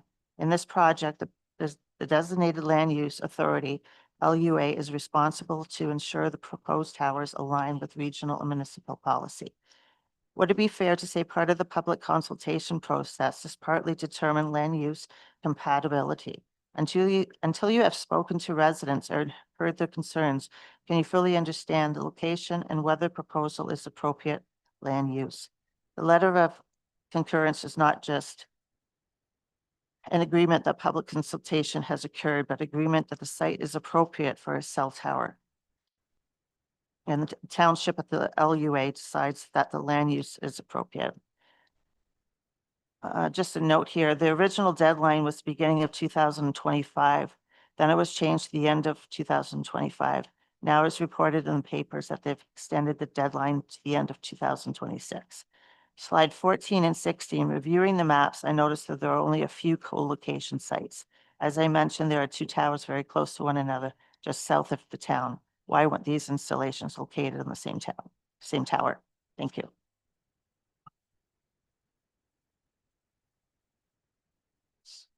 So I can address some. That was a long letter. I'll try and if I forget something, please ask. The TSPs do approach the municipality. They work with the planning department to ensure that the site that they've chosen meets the requirements of your planning staff. So we know that this has not come to you for concurrence yet. That would be a part of the staff report if it meets the zoning bylaws, et cetera. Is that correct, staff? Yes. Yeah, I just want to make sure, but so that requirement as far as the land planning comes from your department, and to ensure that it meets all of the municipalities' planning requirements. So that would be one thing that we would answer. I'm going to take off my glasses because they're for distance. Co-location. So in our project, we do have 74 towers that there are co-locations on. Again, we've talked about some of the requirements, whether those towers meet the coverage requirement for a proposed tower site. They may be on the fringe of that and wouldn't give as good coverage and capacity for residents as well. The tower may not have space, and it may not have the engineering required. It may not be able to hold the weight. In our project, we have actually built in the possibility for co-location. So say in a couple of years, maybe another TSP who provides cellular types of services, they could approach Rogers and speak to them about leasing space on that tower to provide better coverage. But those conversations and are between the TSPs. EORN very much encourages co-location where possible.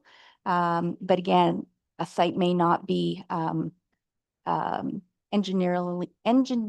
even going to be able to, may not be sound construct. Yeah, that's correct. The words are blurring, sorry. So I'll let Paula add to that, but those are 2 points that I'd like to make about co-location. We really did encourage as much of that as possible in the project. And from a technical perspective, it's also important. I mean, Rogers is also very interested in co-locating where they can because it's cheaper for them and faster for them to get on these towers and provide service. So there's a methodology there as well. And also I'd like to point out that while we're building 258 new towers, approximately 74 co-locations, we've also upgraded about 311 existing sites, and approximately half of those were co-locations where Rogers was on a third-party tower, whether it be Bell or a TV tower, for example. So co-locations are really a big part of this project as well, because we respect that where we can, we want to mitigate the visual impact of the infrastructure that we're putting in. Council. Through the chair, thanks for your presentation. It's really appreciated by the locals and myself as well.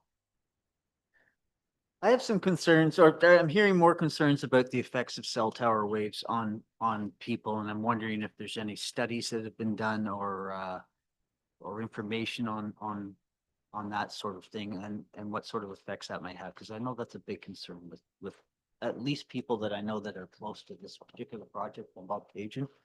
That is a big concern for them. Thank you. So through you, Mr. Chair, we know that there are concerns, health concerns. We are bound to abide by Safety Code 6 through that the federal government has set. They do testing, etc. They have advised that cell towers are safe.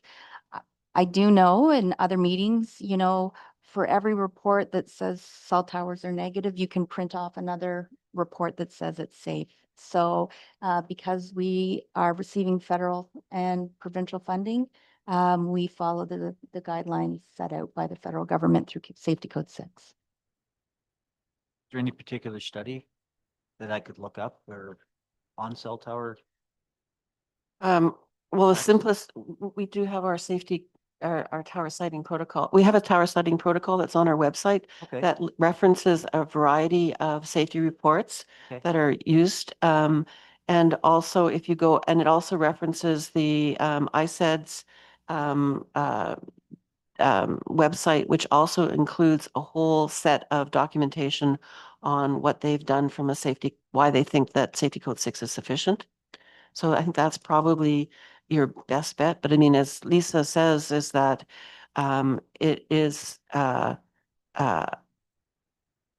it's a difficult subject, and there are for every website that says towers are safe, there are websites that say towers are not.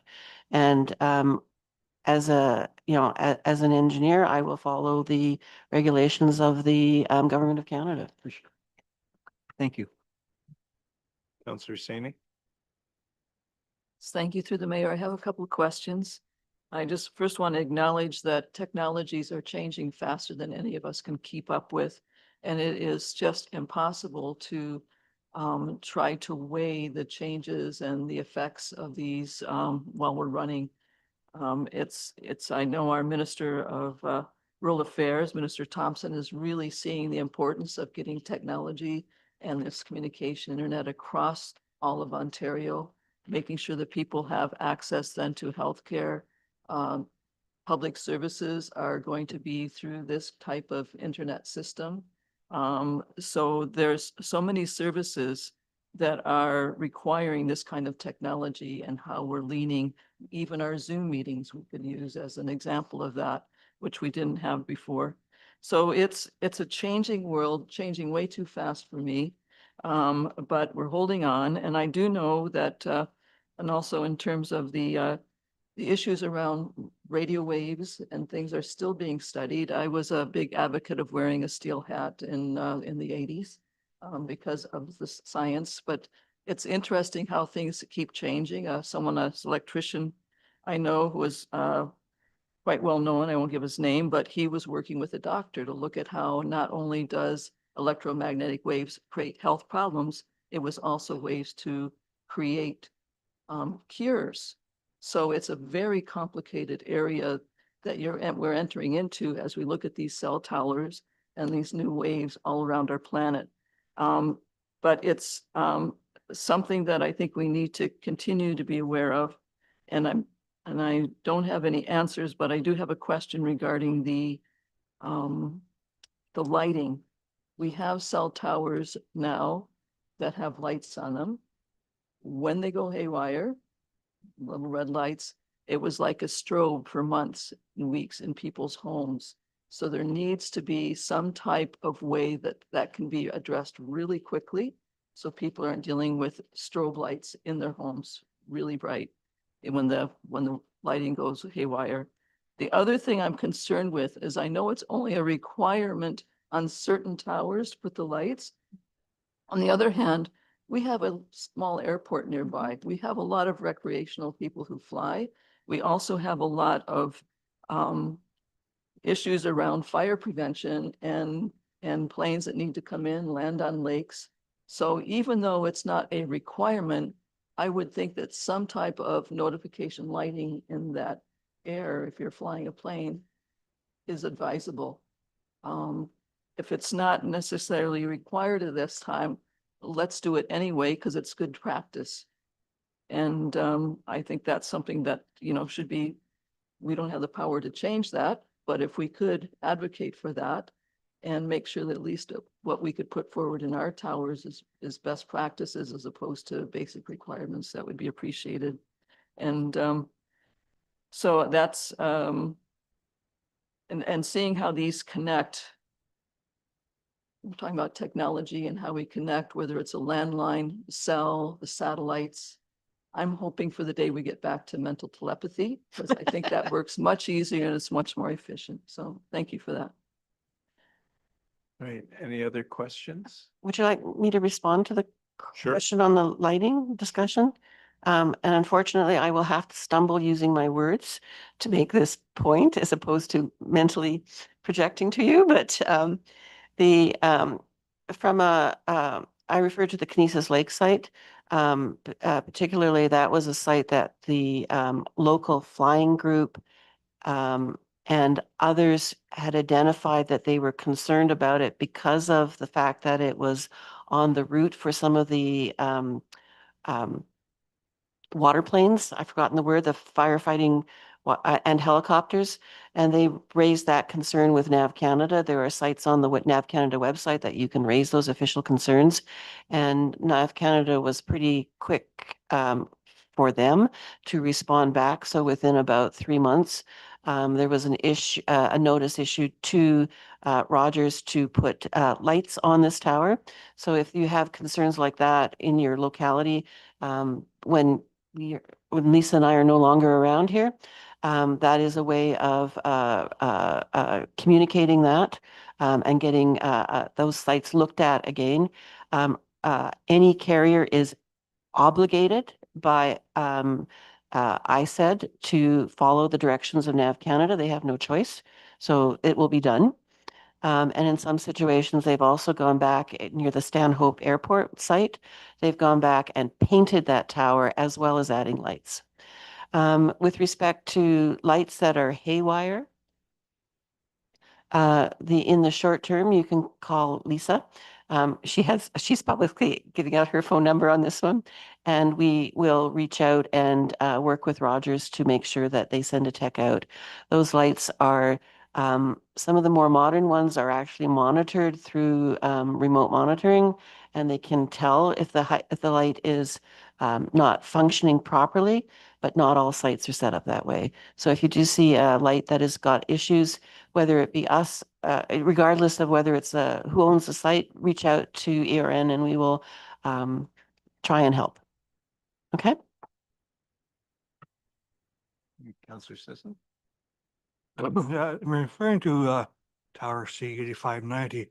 It says that many objections, but appears no relevant concerns. Do you feel you've answered all them concerns and you're quite comfortable going ahead with this? I know there's people here today that are quite concerned about this, and I'm not sure you have answered all their questions. Just through you, Mr. Mayor, just a reminder that EORN is here to give a general overview to council and to answer questions. In terms of Councillor Sisson's question, it's a good one and relevant at the time that the report would come forward related to a specific tower. I think if you're asking about a specific situation, Councillor Sisson.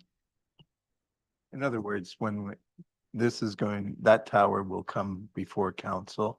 I don't know exactly when. I think it's in the next month or so. And that would be the time to answer the questions on that specific tower. This is just, today is just a general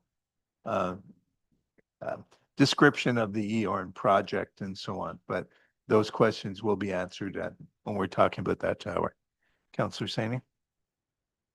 Yes, thank you. Just a follow-up question, and if this is acceptable, but in the bottom left-hand corner of our map, that's where I get all of my questions about why isn't my cell connecting? Why am I getting, and I got to tell you, since this program started, my own personal cell connections have actually gotten worse, not better.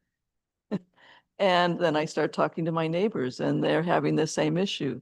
We have people who are in that very south end corner, lake associations and things, who are going to trying to find how they can get connections other than just, through satellite at this point, a very expensive proposition for many. Can you give some idea about what's happening in that little left-hand corner down there for all of these people who are calling me and myself as well, who have experienced poor connectivity there? 'Cause I don't see it on the map here as being highlighted. You're talking about like where, I guess it's 35 crosses. Highway 35 Done that over for southeast corner. I Black agree Lake, there. Bull Lake. Yeah, I agree. There's only 2 sites that are identified there at the moment. There's nothing else that we have planned to come in. If that's an ongoing concern for you, we can talk offline and figure out if there's something we can do in the short term with the potential of seeing if we can fill in more gaps. But right now, this is probably it. With respect to the other comment that I'll make is if your cell service is deteriorating, a point that I'd like to make is that as Lisa mentioned earlier, our project is only funding Rogers equipment. So if you are a Bell customer or any of their flanker brands, our project will not at this point improve your service unless Bell chooses to go on top of one of the new sites that we're building. And we have heard that there are potentially capacity issues with networks that may be deteriorating, causing the networks to deteriorate over time, which is why we're trying to make sure that we overbuild in terms of capacity now, so that 5 years from now, we will still have sufficient capacity in our region. That help? Any other questions? Well, I do note that we went through a state of emergency. We did lose 7 cell towers in this region, and it was not caused by overloading. It was the backhaul. Both the primary and redundant backhaul lines were cut. And so since all the towers were being backhauled through fiber, we lost 7. So having no communication in police, EMS, fire, and our own services, we recognize what happens when you lose communications. There just weren't enough pigeons available to handle all the messaging. So it's as much as like Councillor Saini, the longing for the old days is no longer very practical if you want to live and operate in this modern world.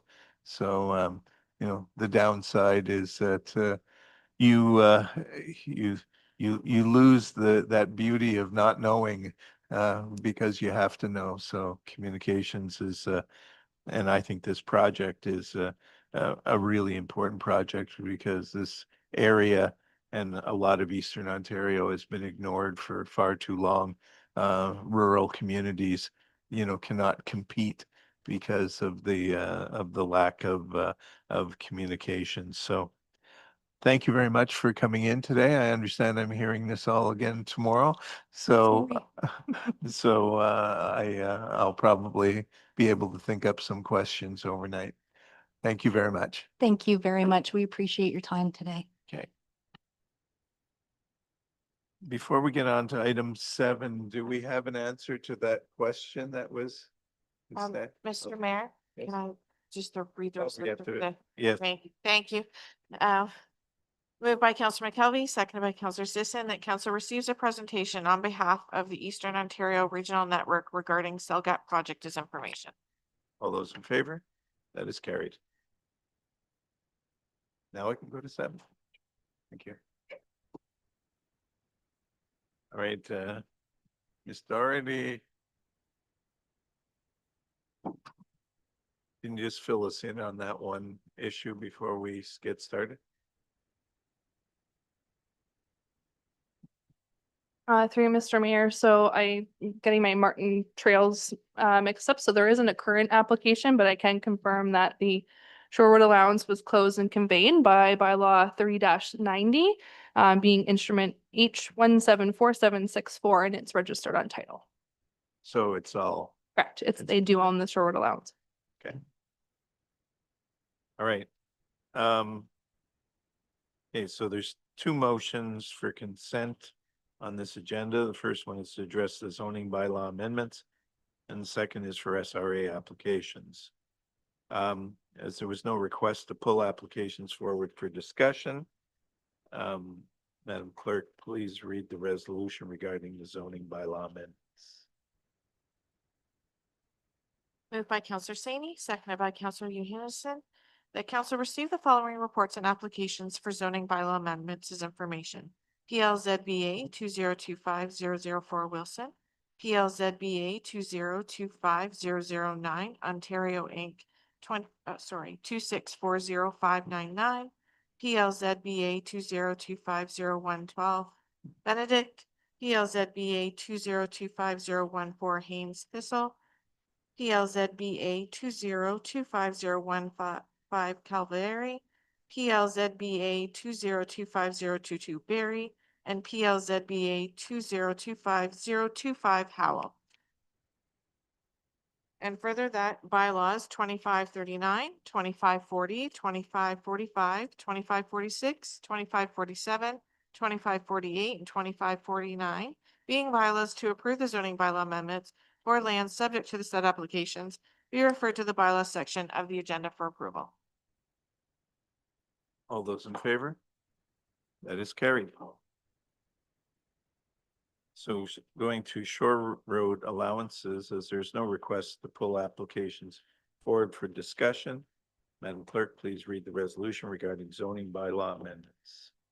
Moved by Sorry, Counselor that should be Shore Road. Shore Road allowance. Yes. I just That's okay. read what's printed. That's okay. Moved by Counselor Ingram, seconded by Counselor Saney, that council receive the following sale of Shore Road allowance applications and planning reports as information. PLSRA 2024030, PLSRA 2024037, PLSRA 2024031, PLSRA 2025016, PLSRA 2025017, PLSRA 2025018, PLSRA 2025019, PLSRA 2025020, and PLSRA 2025024. The council direct the planning department proceed with the said applications in accordance to policy 19 as amended, and further that council refers bylaws 2550, 2551, bylaw 2552 to the bylaws section of the agenda to stop up, close, and convey part of the original Shore Road allowance with respect to the said applications. All those in favor? That is carried.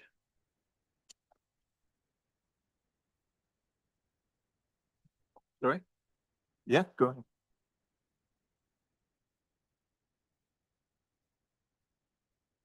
I think it's been ordered. It's been previously ordered, but yeah, we can. Think of it as takeout. All right, speak very, very slowly on this one. Certainly. Sorry, report 2535 planning documents and mapping updates. Okay, thank you, Mr. Mayor.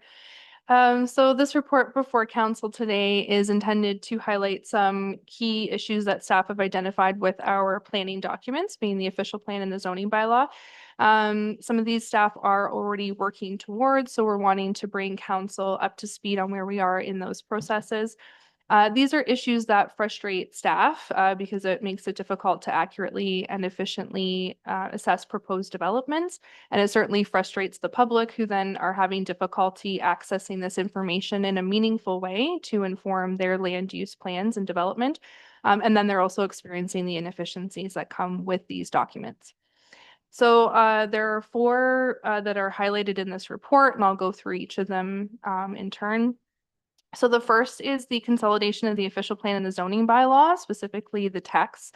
So council is aware of this one certainly through previous conversations that the texts have not been consolidated for quite some time, which means that any general amendments that would apply to all township lands or site-specific amendments for particular properties are not in the parent documents.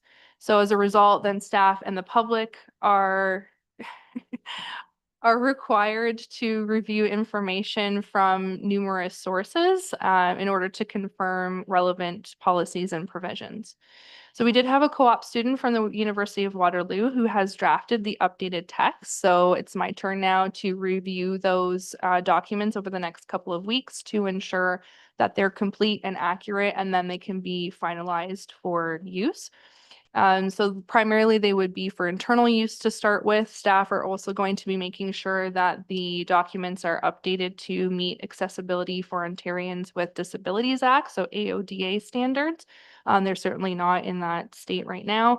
And then they would be able to be posted on the website. So the current plan is that the documents would be ready for internal use by late May, And certainly members of the public could also request copies of them prior to them being AODA compliant.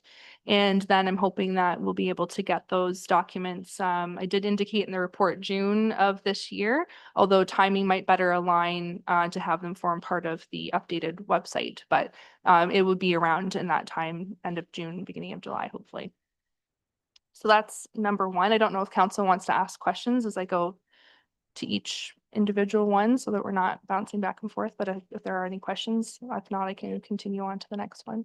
I think a general question. Yeah. So, as you know, the county has been working on this, the mapping for the flood line and so on.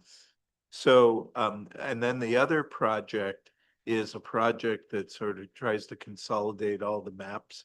In other words, using, so that if you have a property on the map, it would have the correct address and everything else, which is, I always thought was very difficult because, you know, if you, I'll use it as an example, my property, I have a fairly large frontage on 21 and it's on a curve and my driveway is far to one side. And so I'm assuming that my address is probably what would be the middle of the property, which would be around the corner from my entrance. You know, so if you plug in the 2634, you don't necessarily get the exact long lat of where my entrance is. So if it's going to be used for emergency purposes and so on, this becomes important. So in consolidating all of these maps, could you, when you're talking about this, could you just talk about that in relation to what is happening at the county with these new maps? Yeah, absolutely, Mr. Mayor. And that might lead sort of into the next item that's on here, the alignment and consolidation of the mapping data. So I'll start with what's happening at the township level with this. So what's occurred is very technical in nature. So essentially, we have different data sets that make up our maps for our zoning bylaw as well as our official plan, but we're focused primarily on the zoning bylaw at this point in time. So those include things like parcel boundaries, zone boundaries, roads, where wetlands are mapped. Any data that's on those maps is a data set. So to create maps, data about land needs to be essentially manipulated to fit a flat map. And in GIS, people will refer to that as projecting data. And there's lots of different ways to project data, but when you have different data sets in one map, they do need to be in the same projection. Otherwise, the data doesn't align. And so planning staff have identified that our different data sets essentially don't align. They're not in the same projection. And the result of that is that zone boundaries are not necessarily accurate on our current mapping. So we have been correcting or working towards correcting that issue. We did work a little bit with the county on this in order to get the data reprojected so that it does align. And so you can see actually the impact of an incorrect alignment in figure 1 that was attached to the report there. So what you see there is a few residential lots appear to be subject to the floodway zone. However, and that's in our current mapping. However, once the data was realigned, that floodway zone should actually be significantly reduced. So this impacts the amount of developable land that those properties have. And prior to identifying that issue, those lots would have been very constrained for any future development. So the other issue that's been identified through this exercise is that a lot of the data that previously it was only available in hard copy in our older, like the former township bylaws. And so those had to be essentially digitized, and then so they were manually drawn. And certain data layers appear to have been incorrectly translated in some areas. So the example that I provided in the report in figure 2 is roads, and that is where we see the biggest impact of this, where a road that's shown on the map is not where the road is physically. And so This leads to a lot of difficulties in correctly identifying properties, especially because roads often are the boundary for a property or one of the boundaries. It leads to issues in identifying proper zoning, and again, because roads are often the boundary line for a zone. So staff are reviewing the current mapping with the newly projected data. And essentially we're recreating those maps with updated information to ensure those maps are accurate. So that will include updated parcel mapping, which we're getting. We have those data sets through the county. We're making sure that the road data is correct so that they're being shown properly. And then we're able to confirm that the zone boundaries are correct as well. And how this sort of relates into what the county is doing is that a lot of the data that we're correcting internally will eventually be able to be shared between ourselves and the county, just as they're sharing data with us. That does relate into their work with the 911 mapping. We have encountered issues through the GIS where the 911 numbers don't necessarily match up. So there's a lot of work that's going on to move different issues forward, both at the county and the township levels. It is all kind of cohesively going to come together at some point. It's hard when there's this many different, mapping issues that have been identified that need to be all brought together, but we're moving them forward as we can. And then eventually the goal being that they would be consolidated in one accurate map. So at our level, once these have been drafted, the revised maps would be shared with the public for building awareness essentially, and to receive general questions or feedback prior to them being formally used or adopted. And we're intending that those maps would be available in July of this year. Something that I didn't note in the report, but I should mention is that now that we have the reprojected data and we're encountering some examples like in figure 1 of the report, we're having to use our discretion where there might be a zone misalignment for assessing proposed development. Because we have run into some instances where the current mapping would not permit development or vice versa, and the new mapping, would. So we are having to use our discretion, knowing this information now. That sort of concludes that. So I know that this has been a joint effort of the county, the CWF, I guess it's Ganaraska, is it? For the floodplain mapping, yes. Floodplain mapping. And so I've seen, just very, very briefly, they had different maps dependent on the water flow. So the amount of water that's coming down through the Gull River, then there's different floodplain maps based on that. So which one do you pick? I mean, way back when there used to be that Hurricane Hazel rule or the 100-year rule, the 100-year storms happen every 8 years or so now. So, I mean, what number do you pick? Because for us here in Minden, that makes a big difference on the land as compared to other places where it may make minor changes. Through you, Mr. Mayor, so that's probably a question that would be better for Ganaraska or even county as it's their project. I know generally speaking with floodplain mapping, you're looking again something similar to what you said, 100-year storms. And there are, provincial and federal regulations that they will have to follow. So the mapping that's prepared by Ganaraska will have to meet those provincial and federal requirements in order to be then implemented through our official plan. Pardon me.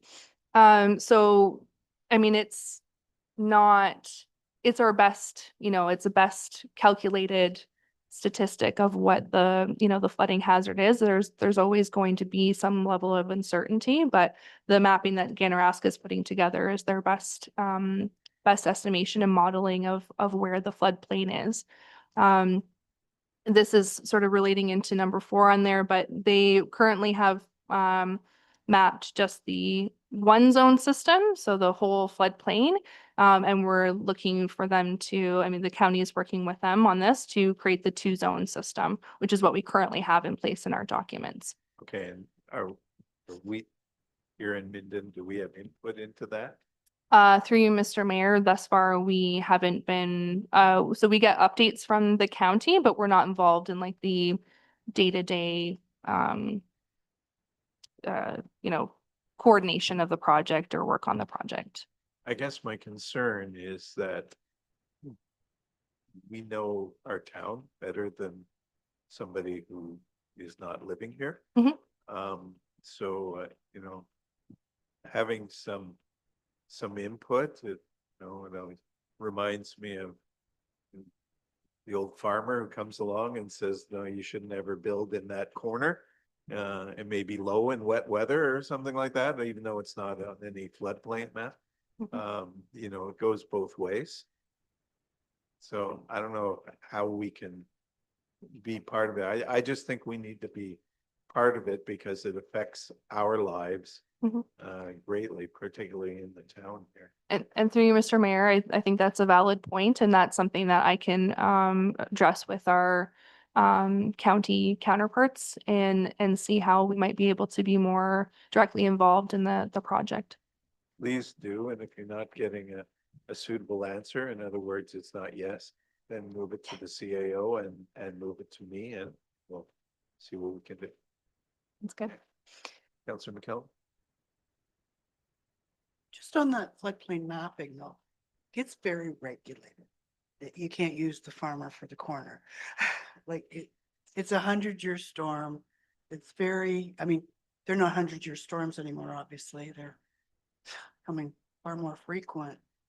But it's not like you can change how they do that. It's very legislated. Yeah, I'm not worried, but I wasn't thinking of the floodplain mapping as much as the hazard lands and things like that, I understand the flooding, but even there, they have all these different numbers, and it would seem to me that it's going to be not a guess, but it's going to be difficult to choose these numbers using this new technology, with the LiDAR and everything. So I just think we need to be at the table. So if there's anything that needs to be questioned. I know that CWF had lots of questions, and a lot of that has been changed based on their knowledge of the rivers and the lakes here. So I just like us to be part of the discussion. And through you, Mr. Mayor, I'll see what we can do in that sense for sure. And so then the last one, since we've touched on floodplain mapping, is the hazard land zone data or mapping. So the hazard land zone incorporates quite a number of different potential natural hazards or natural heritage features. So it does include wetlands, but it also includes things like steep slopes, unstable bedrock, unstable soils, erosion, flooding, things of that nature. So the current zoning information was, a lot of it anyways, not all of it, but a lot of it was consolidated from the documents from the former townships.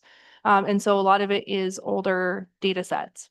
Technology was also not as precise as it is now. And so a lot of the hazard land mapping is not an exact boundary of a particular hazard. And there's also no means of easily identifying which hazard the zone is meant to reference. So for example, a lot of them are wetlands, but a lot of them might relate to some other form of hazard, and there's no distinguishing provisions in the bylaw. So there are a lot of limitations to the data that we currently use. Currently, staff are working with property owners basically on a case-by-case basis as to what is required. So in some cases, if it's proposed development within the hazard land zone, it's that they move the proposed development out of that zone in order to avoid any issues of non-compliance with the zoning bylaw. In other cases, if they want to locate within that area and it's zone hazard land, or they don't have any other options, a technical investigation would be requested. We do aim to identify what is the likely hazard or feature in order to allow scoping of those technical requirements as much as possible while still upholding that policy. So Staff essentially intend to continue with the current process of assessing and implementing the hazard lands mapping. Despite the frustrations, it is still a valuable data set. And updating that mapping would really require quite a comprehensive review, which would be a significant undertaking. And at this point just hasn't been contemplated. Questions? What kind of timing are you looking at then? Or any of it? Every, So through you, Mr. Mayor, so for the consolidation, I'm hoping we'll have an internal document by the end of this month. For the updated zoning maps and the official plan maps, we're hoping in the summer, so July, that those would be available. For things like the floodplain mapping and the hazard land mapping, there's no current timelines, and the timeline for the floodplain mapping is really dependent on the county's project. You know, I did put at the end of the report that there are, you know, future potential amendments, both related to hazard lands as well as the floodplain mapping. And there are certainly others. I think these are the ones that we're contending with the most. But, you know, as we're working through these, we're also thinking forward to other changes that would be beneficial. But I think getting the first two items in that I've outlined in the report are sort of essential to being able to really contemplate moving forward with anything that's more comprehensive. Councilor McKelvey?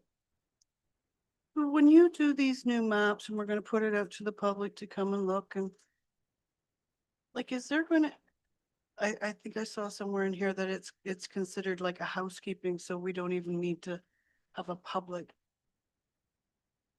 Is there gonna be anybody's property that's actually gonna be almost rezoned in this process? Through you, Mr. Mayor, no, so we're not anticipating that.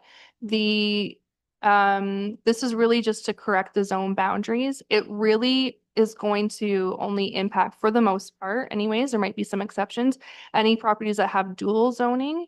So it's really going to be refining where those zone boundaries are located on those dual zone properties. For the most part, properties that only have a singular zone, it's easy to tell where, it's easy to tell where the zone boundary is supposed to end. And we do have provisions in our zoning bylaw to guide that on as well. So, and part of that's road locations. So once we have those road locations realigned, we might need to assess some of that.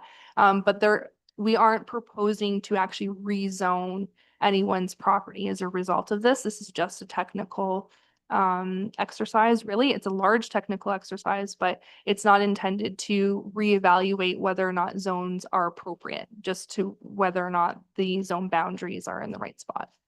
So just to be clear, then it wouldn't change any existing use, but future use could be affected. Through you, Mr. Mayor, yes, so potentially.